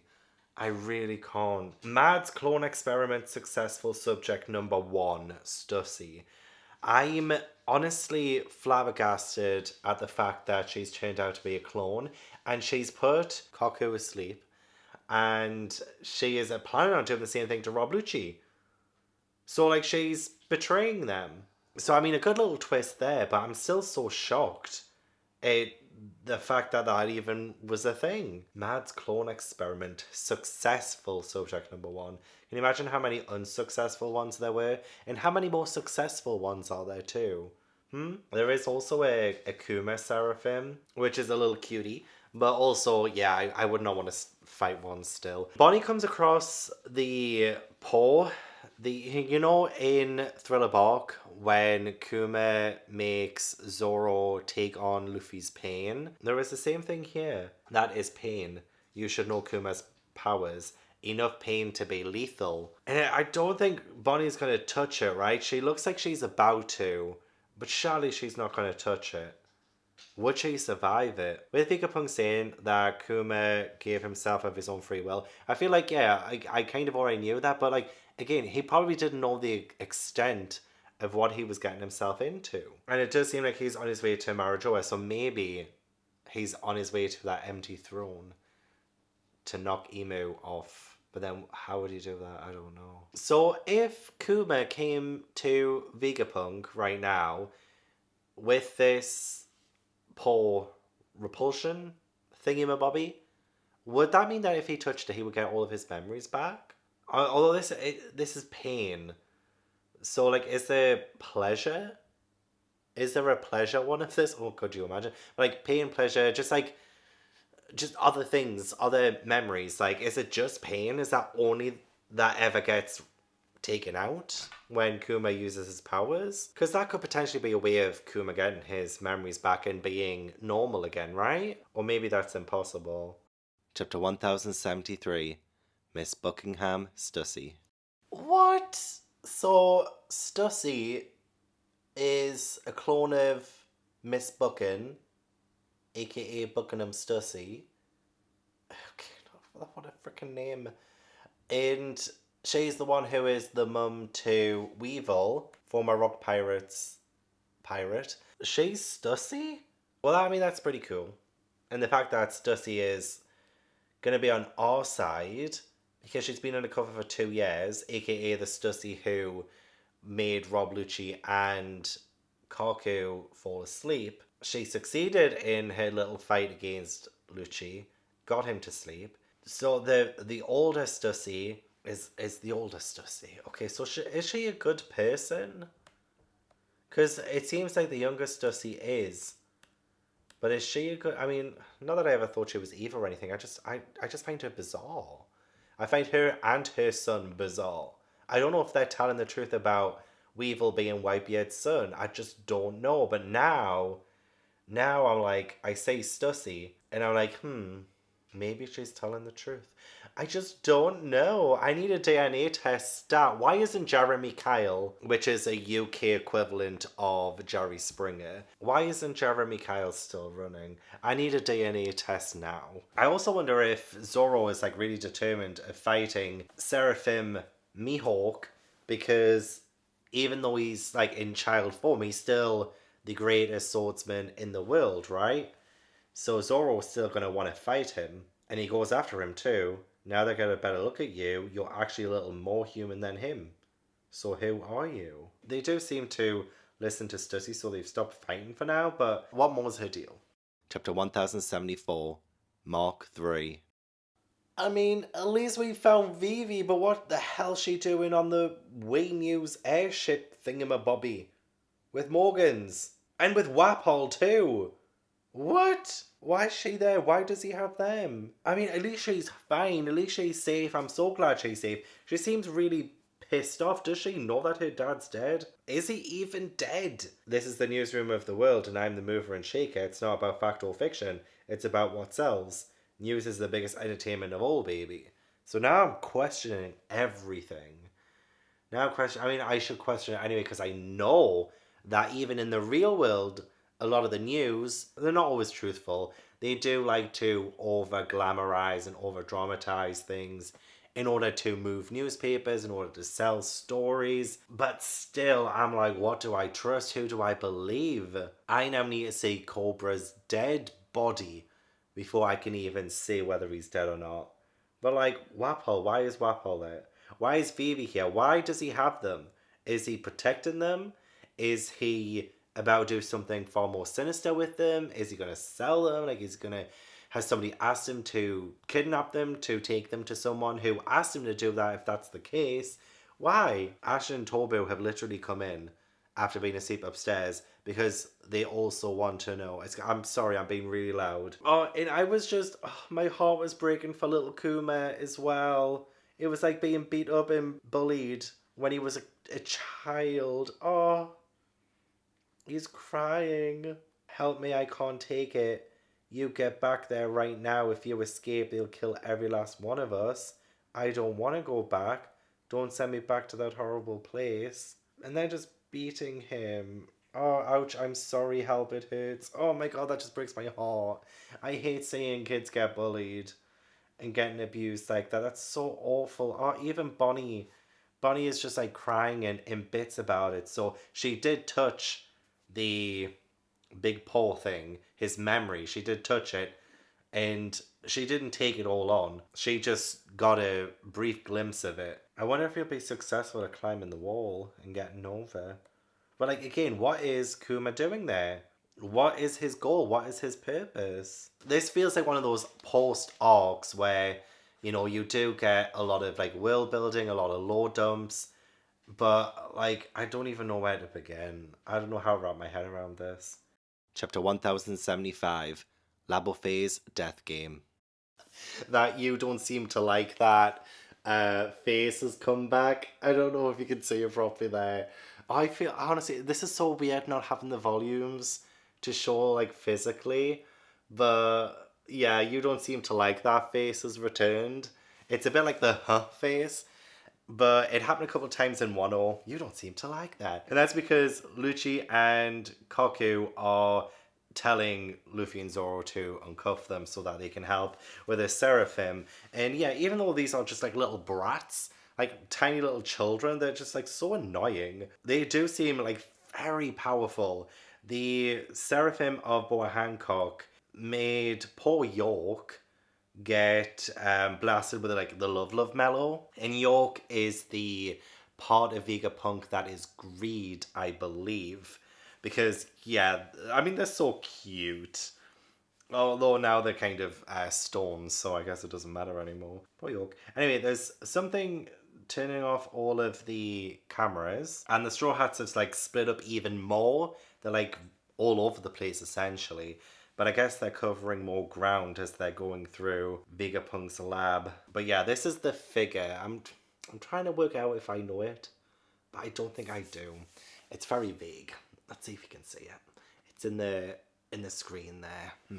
Yeah, I don't know what it is, but it looks bloody scary as well. I'll tell you what that is. It's almost like a horror movie because you see that figure, and then a little bit later, when all the camera feeds are getting taken off, it's like there's someone here inside the lab, and that is kind of terrifying. It is like a horror movie. I wonder if Lucci and Koku will switch sides. It is desperate times. It's just Luffy and Zoro's face. Oh god, I love them so much. Chapter 1076, Old Friends. Oh my god, it's Dory and Broggy! We haven't seen them in ages. And they're in Elbaf, Land of Proud Warriors. They're actually there with Shanks. Oh, I was hoping to see them again after Little Garden. Gosh, it's been ages. Absolutely ages. They've obviously stopped fighting, which is amazing. So if Luffy and Co had went to Elbaf, then they would have reunited with them for the first time since Little Garden. Now I really do wish that they had have gone there too. I mean, there's still time. They might still go after Egghead, potentially. I mean, who knows what'll happen there. But also with the fact that Shanks is there too, that also would have been a pretty cool reunion to see. Would Shanks have also said to Luffy, leave your road poneglyphs with us? or fight. So I love that. I also love as well that in this small town where there is a port along the coast, there is a little boy sitting at the bar and he wants to join the pirates. And Shanks is saying, I don't take hot-headed little kids on board with me. Nice try, Squid. It just reminds me of Luffy. You know, the same kind of determination to become a pirate and to join Shanks. I don't care, I want to stay with him. Shanks must get that all the time. Every single place he goes, every bar he goes into, there must be some underage kid there who wants to also become a pirate and join Shanks's crew. He must be sick of it, honestly. He must be sick of getting all of these kids being like, oh, I want to join, I want to join. It's just like, no. Okay, so they did end up letting Lucci and Koku fight alongside them. So we got some Gear 4 action, a little bit of fighting. But I have no idea if this is like an actual alliance that will last, or if it was like the worst idea in the world to do. So Dr. Vegapunk is currently trapped with CP5, CP7 and CP8, and they've been trapped in the lab for 2 months. 2 months without a real bite to eat as well. They should be dead. They honestly should be dead. And Vegapunk had no idea. To think all this was happening on Egghead right under my nose. So who is doing all of this then? I just assumed Vegapunk was the authority on this island essentially, but the fact that this was happening without him knowing, who is it then? Is it the person who was taking out these surveillance cameras in the last chapter that we don't know who they are? They just like they were a blur.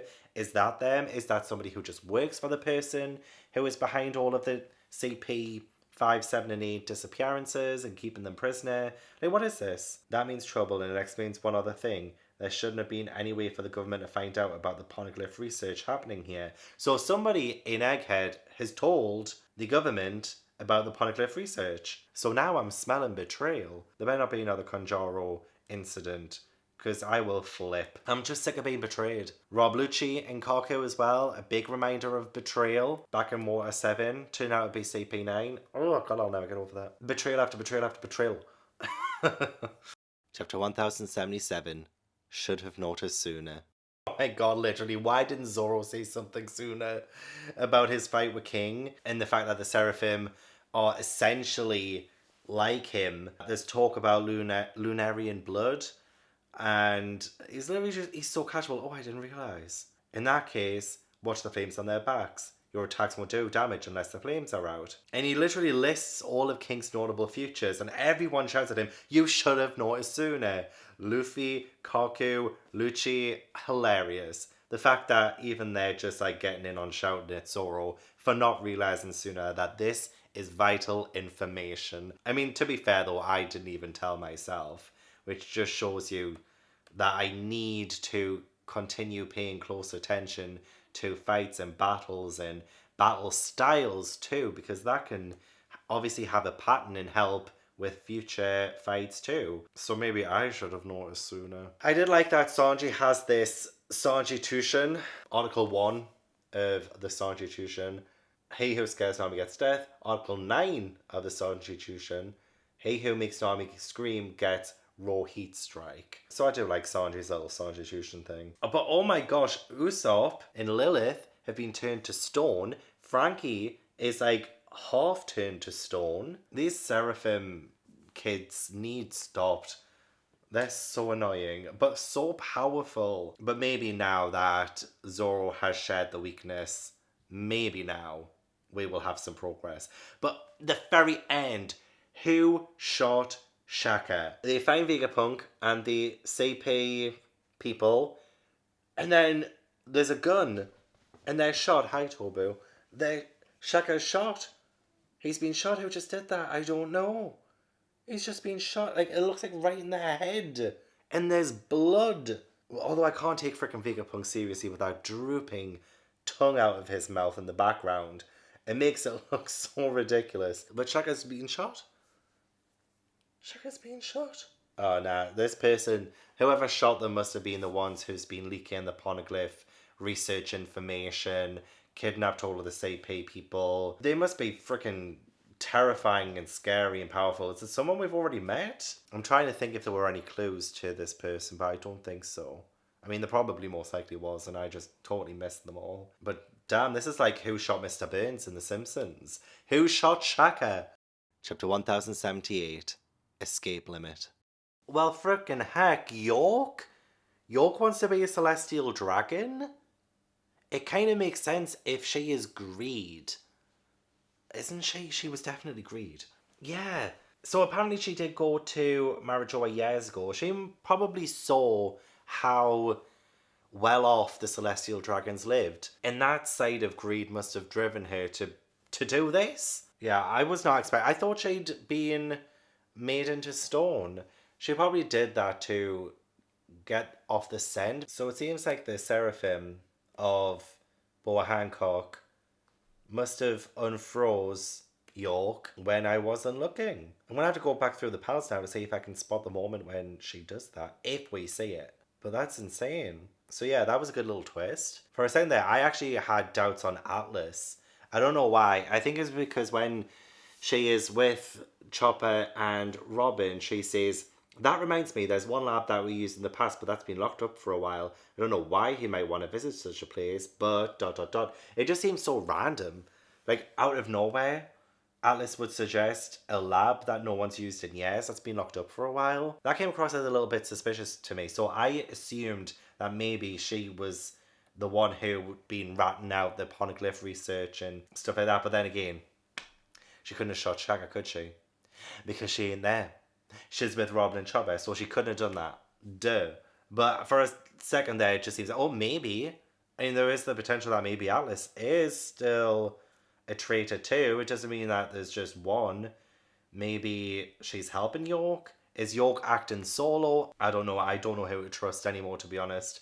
My faith in people, it's definitely lessening the more I read of One Piece. I'm just so confused. Like, who's on what side? Why do people betray us? Why are we constantly stabbed in the back? So I enjoy that a lot. And it's going to be really exciting now as well, with everyone in Egghead now being evacuated too. They're trying to leave the island before the Navy gets there. So that is very Ennius Lobby-esque as well, when the Buster Call was accidentally made on Ennius Lobby. So I'm now anticipating potentially a Buster Call on Egghead. At least everyone will be cleared out, so in case something does happen, they'll be gone. Chapter 1079, The Emperor's Crew, the Red-Haired Pirates. Are you serious? Are you kidding me right now? Kid's not dead, right? He looks like... You know when Kaido beat Luffy? He kind of looks like... when Luffy was on the floor after Kaido beat him, and I swear it seemed like Luffy had died, and I think he might have died, and a lot of people agree with that. But that's kind of what it looks like with Kid there. But he's got a 3 billion berry bounty. He beat Big Mom. This is really just the beginning of his story too, right? And look at Shanks. He's scaring me. He is actually scaring me. It literally says at the end there, at Elbaf in the New World, the 3 billion bounty pirate used as Captain Kidd and his Kid Pirates destroyed. And there's Shanks at the end there looking like, and what of it? Shanks did that. Shanks is just, and the ship as well, just completely obliterated. They're just gone. Like that. They hand over their poneglyphs and gone. I mean, he does say, I think he's seen an ugly future. And so maybe Shanks saw something with Captain Kidd and was like, we just need to get rid of this threat now. Shanks has seen too much in his life. Blackbeard, for instance, you know? I mean, I've no idea what Kidd had in mind. I don't know what Kidd was going to be doing in the future, but it seems to me like maybe Shanks was like, I don't want to sit and find out. I think he's seen an ugly future. And then there's like, yeah, it looks like there's loads of ships burning. So maybe Kidd was going to do something that was going to be really terrible. But I don't know. I'm just speechless. How can Kidd be destroyed? How can his pirates be destroyed?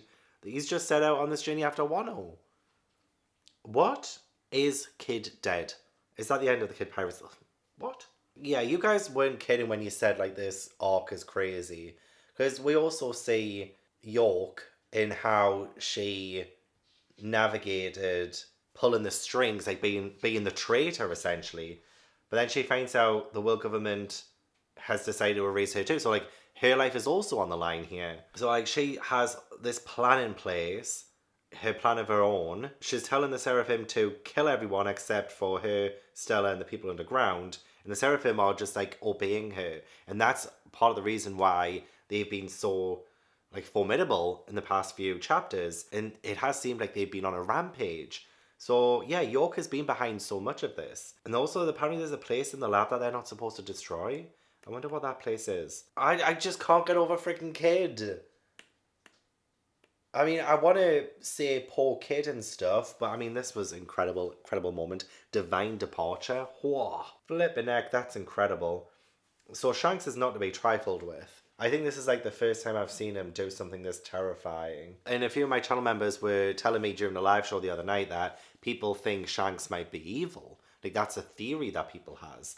And I was like, I do not understand why that's even a thing. But now I'm kind of a little bit like, it's either Shanks is evil or he did say something and Kid was going to be evil or do something evil and Shanks had to stop it ASAP. I just can't believe how quick that was. I mean, to be fair, he is an Emperor of the Sea, and Kid has already taken down an Emperor of the Sea. Trying to take down another one, not long after taking down the one before that. Is that Blackbeard ship coming to Egghead? Because it's a flag with three skulls, and that's what Blackbeard's flag is. I don't think it's Blackbeard himself because he was fighting Law the last week. So if something happens to Law, because that's an Emperor of the Sea Shanks defeating Kid. What if Emperor of the Sea Blackbeard defeats Law? I can't let that happen. I love Law. I mean, I feel bad for Kid, but I love Law. That can't happen to Law. There must be one of the Blackbeard ships on the way to Egghead, and I don't know who's on this ship. But man, this is definitely heated right the hell up. I need to sit with my thoughts for a bit, I think. Chapter 1080, The Hero of Legend. So, that's Blackbeard's plan to turn Fullerled, the country that he's in, into an official country, and he's using Corby as a sort of bargaining chip, although that won't exactly work because Corby has said he is now a member of Sword, which means he's pretty much handed in his resignation as in like the Marine Corps, and it means they can choose to fight the four emperors if they want without needing permission from above. They can also ignore any and all orders they choose. They're wildcard commandos. I'm just like, well, why don't all of the Navy people do that? Because that sounds great to me. Can you imagine just like being part of the Navy but like not having to take orders? Like, why don't they just all do that? I want to be part of Sword. I mean, yes, it says that the Navy can cut them loose at any moment, but to be fair, they're already cut loose. If they can go after the Emperors when they want, not needing permission, they can ignore any and all orders. It's like, sounds like a sweet deal to me. But there are a few Sword members who are here, like Kujoku, Hibari, Prince Gruss. There are quite a few people here to help Colby. I just love the fact that Perona is the one who kind of helped him escape.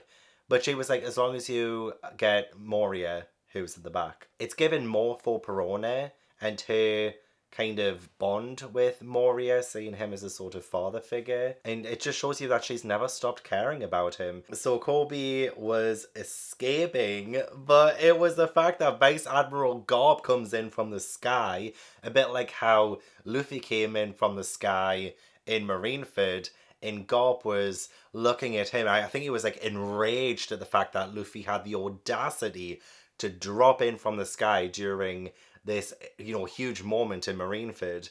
And now we have Vice Admiral Garp in this Navy battleship that's coming out from the sky into like the square where some of Blackbeard's men are, who I absolutely hate. I genuinely hate freaking Vasco Shot. He's the one who creeps me out the most. I hate him so much. I also hate the corrupt god from Impel Down. He scares me too. The rest of them, I don't mind so much, but it's those two. Those two who really do scare me. But then ending the chapter with Garp being like, do you have any idea who you've taken prisoner? Kobe's the future of the Navy. What's more, he's my protege. Galaxy impact, boom. And like it looks like the whole bloody town square has been demolished. in all of this for Kobe. Bless it. Even Kobe's like, why me? Did he do this for me? I'm just like, Kobe has come such a long way, first and foremost, since his first appearance when he was a wimp. Like, he was honestly such a scaredy cat when he was on Alvida's ship. And now, he was like even helping other people escape. I'll be a decoy, stay on the move and get to safety. Like, he's actually putting himself in harm's way to help these people escape. I just find that so incredible, just like seeing how far Kobe has come. He's just had this huge character transformation. Also, he has a 5-star bounty, and the cross guild, like, that's what they put out at the end of Wano, isn't it? Like, even the Navy people and the Marines can have bounties on them, and it seems like it's the cross guild that are, like, paying for it. So a 5-star bounty on Kobe, that's worth 5 treasure chests, roughly 500 million berries. So I love that little system that's going on as well. Normally Navy captains are only 1 star, but Kobe's 5-star, baby. He's killing it in the One Piece world. And I genuinely did not believe that this would happen, ever. I'm in awe of his progression. But also Gob as well. Like, I was so torn on Gob when I first met him. Torn feelings again during Marineford. But ever since Marineford, really, ever since post-war, he's crawled into my heart.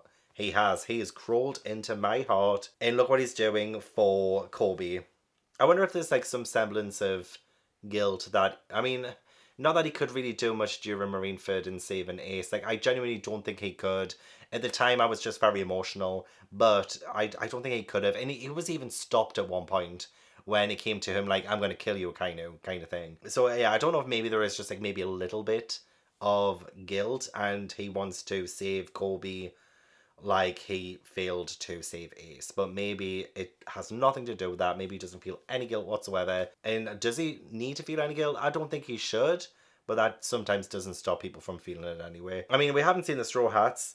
We haven't seen what's happening on Egghead in this chapter.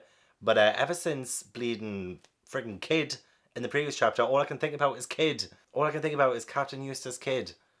Ugh. Chapter 1081. 10th ship captain of the Blackbeard pirates, Kuzan. Oh no, I'm stressed again. I'm stressed. First Kid, now Law. Oh my god, the pirate Trafalgar Law and his Heart pirates defeated. I mean, at least it looks more like Law has escaped and he should be fine, right? Ugh. I mean, at least he could speak after his defeat. But it looks like he's now in the water with... Is it Beppo or Beepo? I don't want to say it out loud just in case I get it wrong again. I haven't said that name in so long. I can't quite remember if it's Beppo or Beepo. But Chopper did give him a drug that will help, you know, be able to transform without a full moon. Beppo Beepo has done that. And that was incredible. He's managed to save Law and get him away from Blackbeard, but I don't know how great it is being in the sea. Because also the ship, his submarine, is busted. They busted it. The Polar Tang submarine of the Heart Pirates has been sunk. That's 2 pirates now. That's 2 main characters, really, Kid and Law, who have been defeated in the Final Saga. I mean, not defeated forever, I'm sure, but I don't know about Kid. I feel like Kid is probably... He might be out. He might be out, but I don't want to say that for definite, because you know what happens with people who I think are dead, unless I'm in love with them. But this was so interesting, though, because we actually got to see more of Kuzan and what happened to get him onto the Blackbeard Pirates, which is something I've always wondered, because Kuzan always seemed like a good guy to me, and Blackbeard not. But what I love about this chapter is actually seeing that Blackbeard, he says, have you got the wrong idea about pirates? Nobody said we were all the best of friends here. The only thing pirates need is an alignment of interests. So essentially, he's appealing to Kuzan's freedom right now and some shared interest between them. Not that they have to be best mates, just that they have, shared interests. So I like that. I like the exploration of that. There was also the mention of the man with the burn scar, which was mentioned at the end of Wano, and it was, I think it was Captain Kidd who mentioned it actually. But they say he rides in an all-black ship that swallows enemies in a gigantic vortex if they should wander too close. And they also say, my guess is that it's a government man. The world government's got dark secrets of its own. If one of them had a poneglyph, then that would ensure that no pirates will ever find the One Piece, which is something I've kind of thought for a little while now. I feel like, yeah, these 4-road poneglyphs, considering how nosy the Navy are and how annoying the world government is, maybe they do have one of them. But it looks like the key to it is this man with a burn scar. I don't know. But it was interesting that it was mentioned in 1.0, and now it's mentioned again. Like, who's the person with the burn scar? Do people know? Are there theories online? This is a great thing about catching up too, is I'll be able to watch all the theory videos. Oh, I can't wait for that. Garp was incredible. I just love how powerful he is without even needing a devil fruit. The fact that he can cause all of this destruction and he says, after all these years, I'm losing my edge. Are you kidding me? I love this panel where Kobe's walking toward, not that you can see, this is why I'm not a big fan of being on a screen kind of thing, but the panel where Kobe's walking towards Garp, and just behind, slowly you see Hibari getting frozen. It's like Kuzan announcing his presence before showing his face. It's very sinister in a way when you see Hibari frozen like that right behind Kobe. Just the whole layer of it, and Kobe's just none the wiser. Just a really great panel. Poor Law, poor kid. And now Luffy is the last person left who took down any of the emperors from Wano. It feels like Luffy's next. And honestly, such a good job now. I know I said about Luffy going to Elbaf, which actually I don't think Shanks would have done that to Luffy. Had Luffy gone to Elbaf and ran into Shanks there, he would not have done that to Luffy, I'm sure. Unless he saw Luffy do something. Now I'm wondering, would Shanks do that to Luffy if he thought Luffy was going to destroy the world? Or like destroy something? Or do something really terrible? Would he still do that to Luffy? I feel like he would. I feel like what he did to Kid, he would do to Luffy if he saw the future and he saw Luffy do something terrible. So who knows? Who knows if Luffy had have actually went to Elbaf? But I feel like it was something specific that Shanks saw before he took down Kid, I think. This arc, I genuinely thought I was going to go in for like something a lot easier than this. But it's actually trying to make me use my brain power, which is so great for this arc considering it's called Egghead. And it's about being smart. And it has like Vegapunk, he's like the smartest person ever. There's science and there's just all of this intelligence in this arc. And it feels like I need intelligence to read it. So it's actually kind of perfect. I just don't think I'm smart enough. But we're going to persevere. We're going to continue on. Chapter 1082. Let's go and take it. Right, Sabo was saying he's going to tell us everything that actually happened in Secret Marichoa, right? Everything that happened to the Reverie. I bet you Oda's going to wait a million chapters before actually telling us.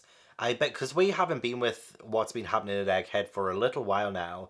I bet you the next chapter is going to be Egghead. Oh, Ash, stop being so cute. He's biting my foot. I want to know desperately, like, what happened to Cobra, for instance, and how, just I want to know, but I just don't think we're gonna get it anytime soon, which is gonna be guys, I need to keep a list of all the mysteries that have just popped up during this arc, because so far it's been a freaking lot, probably more so than any other arc, even well completed, and this is only about what, like 20 chapters in or something? 25 chapters in? This doesn't even really feel like Egghead arc right now. So, taking it from the top, T-Bone. I remember T-Bone from Water 7 / Ennius Lobby. I remember T-Bone. It's a shame that he died. There's a part of me that remembers potentially liking him. I'm going to trust my gut on this one. I can barely remember at the minute. Don't worry, I will go back and reread a million times. But at the minute, my gut instinct is saying, oh yeah, T-Bone wasn't bad. T-Bone wasn't a bad person, so it's a bit sad that he died. But it so happens that it was, or seemingly, just somebody who was desperate for money for their family because they were starving and they were poor. So it seems like there's going to be a lot of people who are going to be desperate to go after the Navy, to go after the Marines that have bounties on them set by the Cross Guild. So seeing this man come to Buggy and being like, I heard you sent the money to my family, thank you so much. It's like, you can tell he didn't want to do that. He didn't want to kill someone. But this is a world where there are places where it's seemingly the only option for so many people. So that is rather heartbreaking, but it does again add a level of unpredictability with the Navy men and the admirals and anybody who is in the world government. While I do want a good number of them to choke, at the same time there are a lot of good people in the Navy, even if they are technically sword as well. You know, there are some that I care about now. Even Helmeppo I care about, which is so bizarre. I wouldn't want anyone to murder any of them or kidnap them just for the money from the Cross Guild. The Cross Guild ship being pretty much a huge buggy head at the front of it in Crocodile and Mihawk, and you want us to ride on this clown ship. This is just like a really odd trio of people. The oddest trio to ever grace One Piece, in my opinion. But Buggy flashing back to Shanks, saying that he's not going to go for the One Piece anymore, to then have the news that it does look like Shanks is actually on the move after all these years, and Buggy declaring if he's going to do it, then I want to be King of the Pirates. There is such a connection there between Shanks and Buggy that I feel needs to be explored more. Buggy's only saying this now because Shanks is going after it. But he's also appealing to Crocodile and Mihawk because they need power and wealth. And it does seem like Crocodile and Mihawk are gonna go along with it. It's like they don't really have a choice. It's so ridiculous, but I love it. Chapter 1083, The Truth of That Day. Would it be crazy to think that the five elders could have killed King Cobra? He's having an audience with the five elders, but like Pell and like his bodyguards can't be with Cobra. He has to go in alone. So something must have happened while seeing the five elders or immediately after seeing the five elders. And those five elders are starting to look a little bit suspicious. They're coming top of my suspect list right now. If it wasn't Sabo, maybe the five elders. But I don't 100% know. And also, I love the fact that I'm eating my words right now because I said, oh, watch us not actually see in the next chapter. Sabo's going to tell us everything, but not for another million chapters. I was wrong. I was very wrong. I actually was not expecting us to get straight into the story. Honestly, I don't really have that much of an opinion on this chapter, and I don't want to just recap everything to you, because again, there is just a lot. There is a lot of talk, but don't think that I'm missing anything. I am taking it all in. I am reading it all.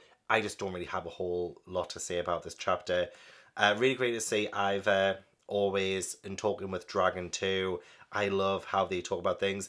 One thing I will say before ending this update, because again I don't just want to recap chapters, is that Marijoa, they're stopping the food from being taken in there, or at least like they're cutting off supplies so that they will like start to feel the effects of that. And Dragon is saying if they mobilize the Holy Knights, that's where the fighting will begin. So it seems like we're kind of pushing towards that a little bit. So it's going to be really interesting to follow the Revolutionary Army now that we've had way more of them in this arc than ever before. I will say though, I'm missing the story that's on Egghead right now. I am missing the Straw Hat story. So hopefully I can go back to that very, very soon. As much as I'm finding this very interesting, because a lot of this is important. And, you know, maybe we'll see exactly how Vivi got kidnapped.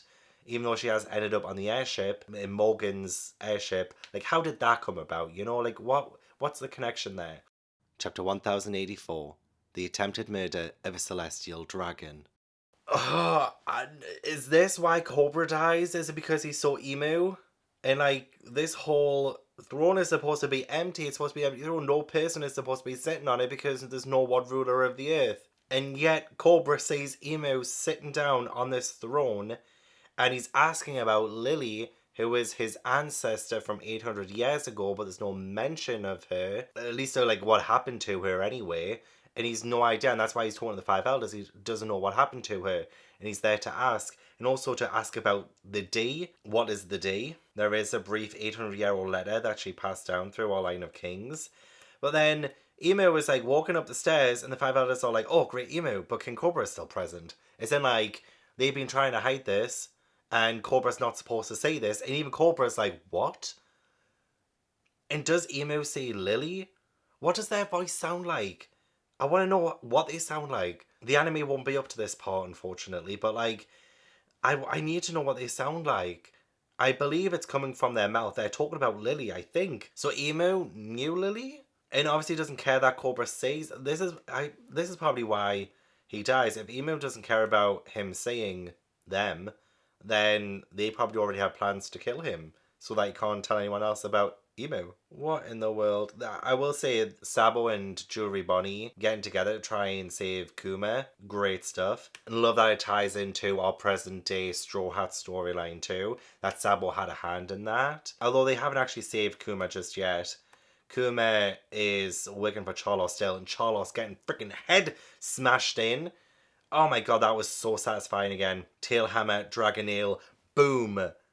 The murderer of a celestial dragon. I don't think he's dead. Like, I feel like nothing's going to kill the bastard. Luffy punched him in the face, which was amazing. This happened. Like, Charlos is, like, on his last life, surely.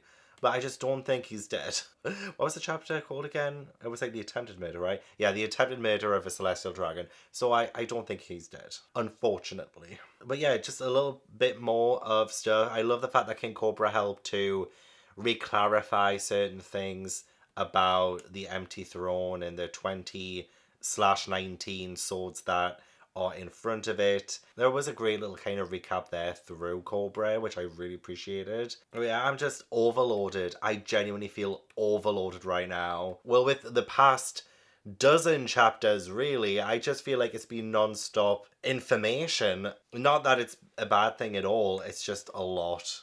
A lot. I may have to take a break after this. Chapter 1085, The Death of Nefeltari Cobra.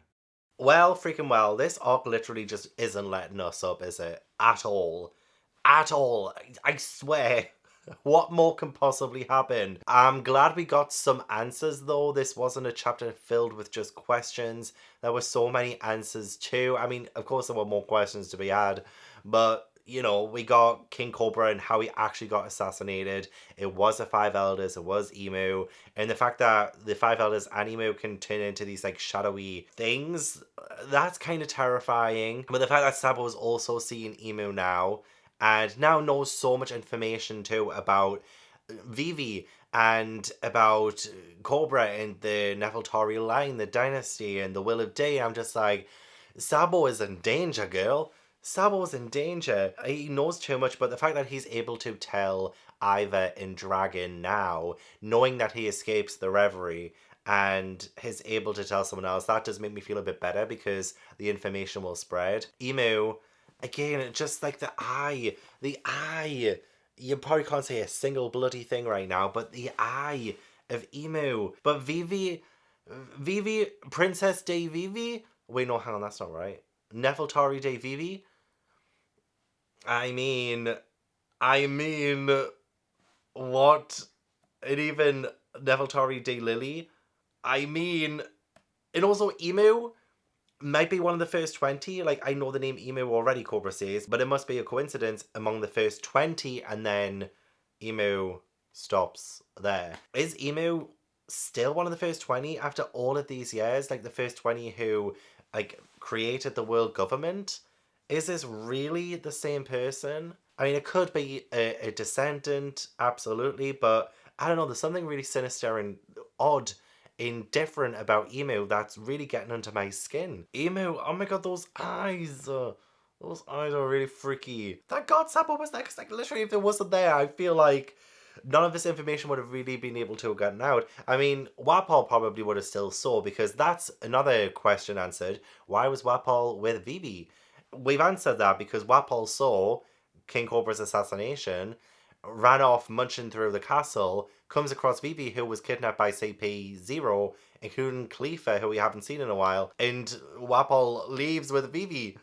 Oh my god. Now there's a combination I never would have expected in a million years. Oh, I love the little flashback to Sabo when he hears about the family bearing the D. It's Sabo, Ace, and Luffy as kids.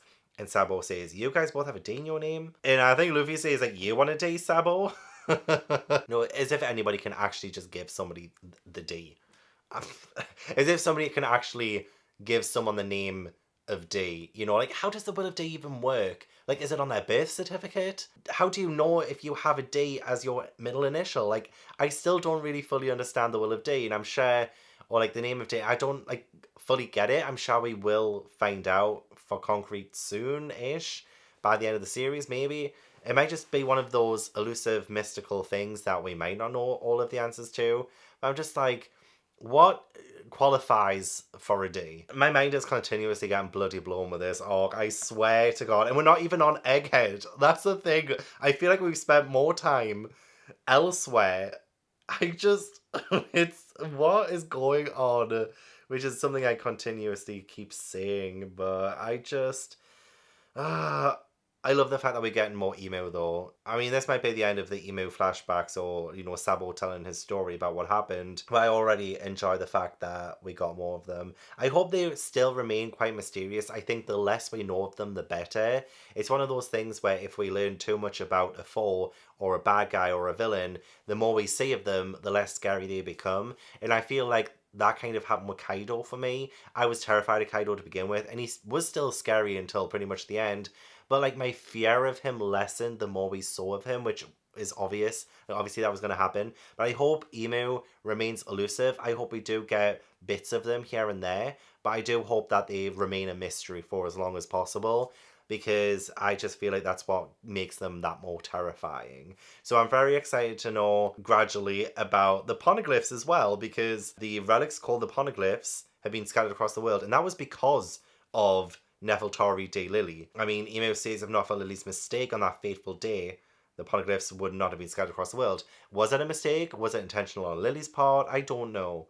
Because this could be anything. This could be Emo's spin in the narrative. Was the liberation of the poneglyphs actually a simple mistake, or was it planned? Emo says. I don't bloody know. But poor Cobra, he knew it. Well, that settles it. Clearly, I will not be allowed to leave this room alive. Yep. The moment you saw Great Emo, your fate was sealed. The Five Elders, man. The Five Elders, they are not it. They are not it. Chapter 1086, The Five Elders. Oh my god. There's so much. There is so much. Emu is literally the worst, but also so the Five Elders. They are ruthless. What is going on? Yeah, seriously, the Five Elders need to be stopped. And it does seem to me like Emu is from 800 years ago. They are one of the first 20. Even Iva mentions it. It's going to sound very strange indeed, but among the first 20 who created the world 800 years ago, there's a monarch named Saint Emu of the Nerona dynasty. It's said that the means to create everlasting life exist in this world. Well, someone had to have proved it. So it seems to me, potentially then, Emu has been alive this entire time. Saint Emu of the Nerona dynasty. Have I heard the name Nerona in One Piece before? I don't know if I have. I cannot quite recall. Oh my god, what is going on? So the weapon that destroyed that kingdom, Lelugia, was not a Buster Call.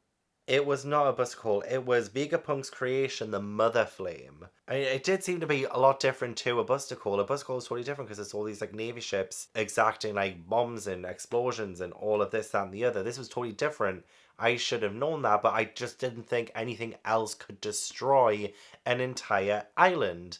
This is brand new information. This is a weapon of mass destruction. The thing you saw fly over clouds and destroy an entire nation was a government weapon, then only Vegapunk could have created it. Emo did say that it was Vegapunk's creation. Vegapunk's creation, the Mother Flame. So does that mean... What does that mean? What does that mean? They want to bring the ancient battle to its conclusion, and this is one huge way of doing that. You kidding me? And then Emo says one other thing. I desire Vivi. It will be done. We need to find Vivi stat. I know she's with Morgans. I know she's with Wapol. But I need her to be with Luffy and the Straw Hats. They're the only people I can think of who will be able to protect her. Which is saying a lot, but I have all my trust in them. Oh, Vivi, she's in like immediate danger. She's in immediate danger. Oh my god. And does she even know about her father's death? Oh, bless her. I hope I don't see her find out, because I'll just be a mess. I feel so bad for her anyway. This whole thing has been a shit show. Ever since the Reverie, everything's just went wrong. Everything has just went wrong. Frickin' hell. And then the commander of the Holy Knights, and remember before, they said if they call the Holy Knights, that is actual war, like the Revolutionary Army. That is when the war will begin. And we have Saint Figurland Garling, who looks familiar. The man he had executed for protecting the fishermen was Saint Don Quixote Miasgard. And Don Quixote Miasgard is dead.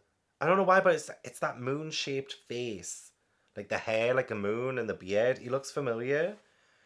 Oh my god, but this is terrifying because I'm even more scared for the fisherman now. Seeing Don Quixote Miasgard. He's the one who stood up and saved the princess in the Reverie arc. Stand up for subhuman scum and you sink even lower.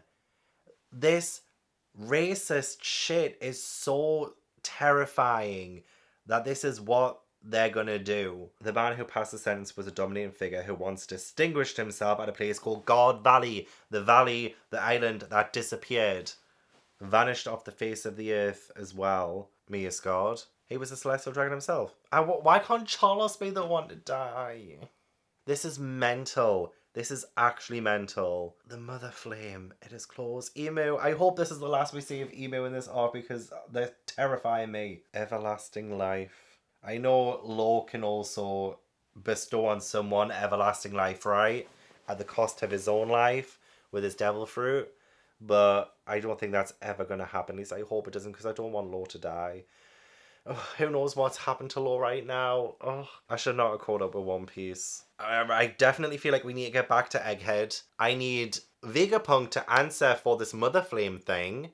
And I need the Straw Hats to now realise that, yes, Vivi is in immediate danger. And they need to protect her from this emo person. But now this will also spark the Revolutionary Army to also pursue action, knowing about Emu, knowing about the Five Elders, knowing about King Cobra and the real assassination. There's so much truth that is being uncovered right now. And the Revolutionary Army, what are they going to do now with this information? They literally cannot just sit back and let things happen. Oh, the cover story for the next one is Ace. Chapter 1087, Battleship Bags. Part of me absolutely loves the fact that we have quite a lot of Kuzan again. And I have a Frozen poster right behind me. It's perfect. Other than that, what the fuck? What the fuck, man? Everything's like, it's too much. It's honestly, to God, too much. Is Garp okay? He got ran through with a bloody sword by the prick from Impel Down. So I don't even know if he's okay. Garp and Kuzan getting at it with their fists, but also love the tiny little flashback segment to Kuzan and Garp and them sort of becoming comrades, where you have Kuzan, I'm done with that, I'm ready for the next level, take me on as an apprentice. Garp, shut up, buzz off. So there is like a long history between them, and it's kind of sad that it's come to this, honestly. But this is the world we live in now, isn't it? The world we live in now. I don't know who's on what side. So many different alliances have flipped on its head and changed over. I don't know who to trust, I don't know what to believe, but oh god, when he got ran through with that sword though, oh my gosh. I love that he said to Kobe, he was after me the entire time, don't flatter yourself thinking that I was there saving you. Don't flatter yourself thinking that I protected you from him, because he was after me, you know? I like that. I like the fact that Garp is just so headstrong. Just incredible. Garp is amazing. I love Garp. Garp is getting so amazing again. And I love the Pirate Island, the skull thing of it there. Like, it looks like it's looking at you, which is terrifying. Like, it's kind of similar to Kaido and his island, how there was that big skull kind of thing. We have another one here that is another big skull, but this one looks like it has eyes, which is even more terrifying, awful, crazy. God damn it. There's just a lot of fighting right now. I don't know if Garp's gonna make it. Justice will prevail, but will it? I mean, it seems like more people are dying. We ended the previous chapter with a death. A solid death. It seems like now anyone can probably die. But Garp is too strong for this, man. This is not his final stand. I will not allow it. I'll not allow it to happen. Not with that invisible man Impel Down prick. Fighting dirty. I'm not gonna... It's not on. Chapter 1088. Final lesson. Is that Garp with a massive, like, icicle... It might not be ice, it might be something else. It's hard when it's in black and white, you know? It's hard to tell what things are. Going through Garp's goddamn chest. Like Ace, essentially. It's going right through him, and he's laughing. All of you are the future of the Navy. And at the freaking very start of the freaking chapter, he's not dead. He's not dead. At the start of the freaking chapter, when he's, teaching Kobe and Helmeppo when they first, arrive, he's saying, Lesson 1, an old man and a baby have been left behind on an island of ravenous beasts. You're on a rowboat that can only hold two. What do? Kobe says, I get off the boat so both of them can make it. Wrong, you nincompoop. Leave the old man, he's halfway dead already. Leave the old man, he's halfway dead already. It's people's futures, obviously, and you have a longer future than some old man. Take the baby and make the most of those years. And then we get to the end of the goddamn chapter, where everyone in the Navy ship is leaving because, both Gob and Kobe have managed to stop, the giant hand from coming. And Kobe was amazing. He was amazing. The way he stopped it, honesty, impact, incredible, absolutely incredible. But it means Gob is left behind. He is the old man he was referring to at the start of the chapter. And everyone else, all of you are the future of the Navy. They're the children. They're the baby that's going to grow up and have time. They're the next thing. And he's leaving them there. The next day's headline spoke of the safe return of the Navy's young hero, Captain Kobe, the disappearance on Pirate Island of the legendary hero Vice Admiral Gob. So it says he's disappeared. Oh, so many disappearances happening recently, honestly. They're saying he's disappeared, but he's surrounded by the Blackbeard pirates. He has this big thing coming through his chest. And he's laughing. Friggin' Kusan is there. He looks like he's freezing him as well. Oh my god. Now I'm worried about frickin' Gob. Now I don't know if he's disappeared as in the Blackbeard pirates are just taking him hostage, or if he's dying right now because he mentioned the old man at the start's half died already. I'm just no. Oh, I did love it as well when Kuzan said, where you going, Gob, with those wounds? And Gob's you mean scratches? Oh my god, he's incredible. He's so good. Why is it when I've started to really appreciate Gob, I'm losing him? We don't know what it's got till it's gone. It ain't paradise to pull up a parking lot. But, oh god, the whole chapter was incredible yet a bloody again. Every single freaking chapter has been huge. It's been massive. There hasn't been any downtime. No time to breathe. The only time we've ever really had to breathe was on Egghead, which I think we're going to in the next chapter. It has been a while. It has been a while. The last panel is the Navy ships heading towards Egghead.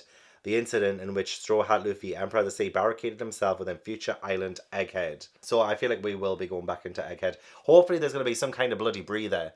Hopefully some kind of breather, because what in the world has just happened here? You're not leaving me like this. And I keep saying, oh, I want to go back to Egghead. I want to go back to Egghead. But now I'm not going to say what's going to happen to Gob. And I feel we won't find out for definite, for concrete, for years and years and years. I can't get over that chapter. It was brilliant. Absolutely brilliant. Honesty, impact. Just freaking incredible. Kobe. It was also so nice to see Tashigi too. She has been on the ship. She is there. She hasn't really done much. She hasn't been using her, sword skills or anything like that. She has been mainly helping the kids from Punk Hazard. They weren't shown in this chapter, but Tashigi is there, and that's what she has been doing. But I only have one chapter left. One chapter left, and I'm caught up. This is my last binge chapter. My last chapter before becoming a weekly reader. My very, very last freaking chapter. Almost choked on my breath. Literally, my body is trying to kill me before reading this final chapter because I don't think I want to become a weekly reader. I don't. I want to be able to binge. I want to read and have the next chapter available. Read the next chapter, chapter 1089. And it'll be the last time. Oh, God. Chapter 1089, Hostage Situation.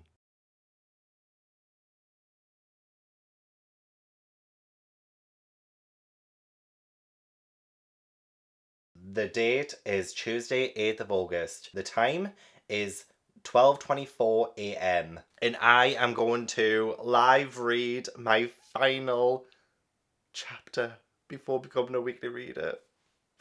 Oh, it's chapter 1089, Hostage Situation. The cover story is Nami, the cow giving Nami a cup of hot milk as she draws sea charts at night. And we have a letter from Sanji.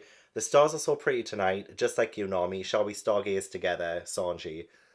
And then Nami replies, thanks, saw them already, Nami. That's hilarious. And Sanji's in the background too. That is so funny. He's watching through the window. That is hilarious. I mean, I feel a little bit bad for Sanji, but at the same time, Nami needs to draw her say charts. You know, she's a busy woman. She's got stuff to do. Oh my god, I can't believe this. Windmill Village, East Blue. Ooh. You know what? Why? Oh my god, this is beautiful. Going back to the East Blue for my final chapter before becoming a weekly reader, starting this journey in the East Blue, and now I'm ending my journey in the East Blue again at the start of this chapter. Why? Oh my god, this is like too perfect. This is too perfect. Vanished to Pirate Island. Garp did. It doesn't say he's dead, right? Yeah, so until that actually happens, I'm not believing it. I am not believing it. Oh, there's Makino and her child. It looks to be her child. The little ones learn to recognize Luffy. You love Big Brother Luffy, don't you? That's so cute. Oh, and there's Dadan. Garp, Luffy, what do you think you're doing? And she's crying. Oh, she does care. I always knew she cared, actually. Ever since post-war, I knew she cared. Hang on, East Blue, it's an earthquake. South Blue, there's a tsunami on the way. Get to high ground. The earthquake on this day had no parallel in recorded history. It caused destruction on a vast worldwide scale. What's going on? West Blue, North Blue, it's a big one. What's going on? Is this the world government? What have they done? Grand Line, there's Laboon. The epicenter was impossible to pinpoint, making it a most anomalous seismic event. Perhaps it was unrelated. Yeah, what's going on? The earthquake happened. Climb the hill now. Just 6 days after the vanishing of the kingdom of Lalesia, I'm here at the remains of the kingdom. Is there like a big hole in the sea? There's no trace of the land anymore, just an enormous hole in the sea that waterfalls are pouring into. Is this because of the mother flame? Is this... I mean, it didn't look like it caused this much damage before, because you could see the island. You could see the kingdom still. Has this just randomly happened? Like an earthquake happened? Any further report is impossible. There's no sign of the hole filling up. The earthquake caused worldwide sea level to rise by about 1 meter. That's scary. And freaking emo as well. Get lost. What is that big hole? And the fact that there's no sign of the hole filling up, how is that possible? Shouldn't the water be going in? Or maybe it is, but how's the sea level risen by a meter? What's going on? What is that? Does it say? I mean, it happened 6 days later. 6 days after the vanishing of the kingdom of Lalesia. So that wasn't the mother flame. It can't be, unless it was the mother flame, but it was like a delayed reaction kind of thing. I don't know, like maybe the stability of the area there just weakened, and then it just took like 6 days for this hole to appear. What? I don't know. That doesn't make a whole lot of sense, so it's probably not that. This tide will ebb. So there are even like islands that are getting flooded. Islands even losing their land mass too. Like an entire beach is gone. The loss of several beaches as well as several islands. So even like full islands are going now too. A shark swam right into my house. Freaking hell, that's my worst nightmare. The fact that this is happening all over the world. This is a massive event. A naval summons brought a nation-sized fleet that far outclassed even a buster call. Why are so many people there at Egghead? I get it, the Emperor of the Sea Luffy's there, but come on, if they want autographs, they should go to Bartolomeo. Okay, 9 Vice Admirals there, okay. And Kizaru is there too. I like him. Kizaru Borsellino. I like him. He's very chill. As long as frickin' Sakazuki isn't there. I hope he fell down that hole. One of the 5 elders is on a battleship. Saturn, Godhead of Defense. Don't let them figure out that I'm here, because you're a fucking coward. Okay, they're just going through where people are, what they have to do. 10 members of the Straw Hat crew, the 4 Seraphim, Vegapunk, Stella, and 6 satellites. Yep.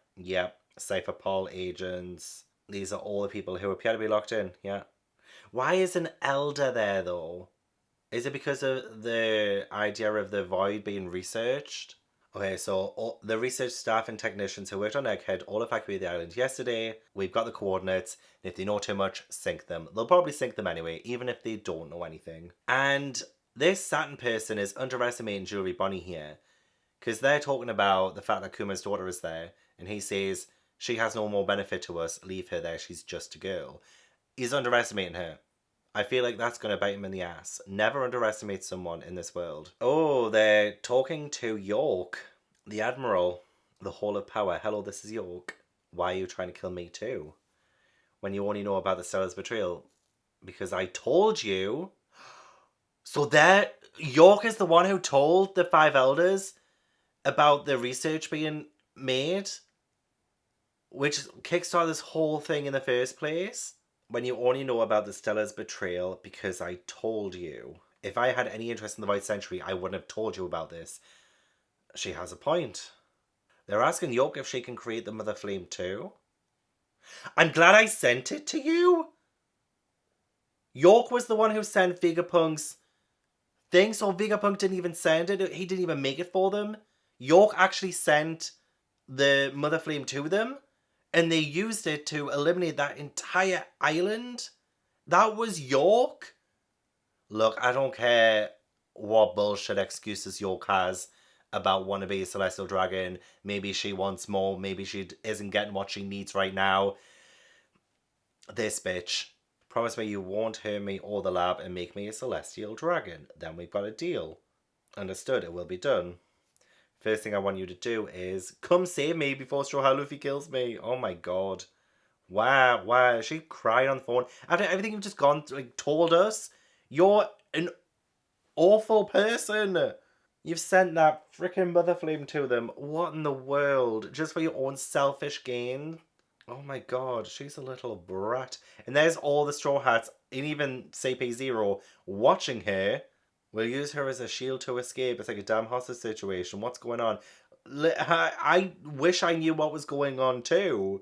And Usopp is the one who's holding the phone. They're wanting them to hear all of this. Oh, Zoro as well. Why are you sitting like that? I honestly cannot tell if you can see right now. But damn, why is he sitting like that for? Anyway, yeah, all them are surrounding her. Usopp's holding up the transponder snail, listening in. So now they all know about the whole secret weapon, the Mother Flame stuff. So are they wanting them to come inside so that they can, defeat them? Ah, now I see how it all fits together, Nami says. I don't know what the goal here is. I think they've used York to try and get the Marines to come into Egghead, maybe. I don't 100% know, but they're allowing her to phone them, so. But maybe they just needed confirmation. Maybe Usopp has some kind of like a recording thing from Skype here, one of the dials. Maybe he's recording the conversation so that they have definitive proof about the Mother Flame and the fact that the five elders are planning on using it and getting more, which would put the entire world in danger, really. And that's what they want. They want people to know about it. Maybe that's what it is.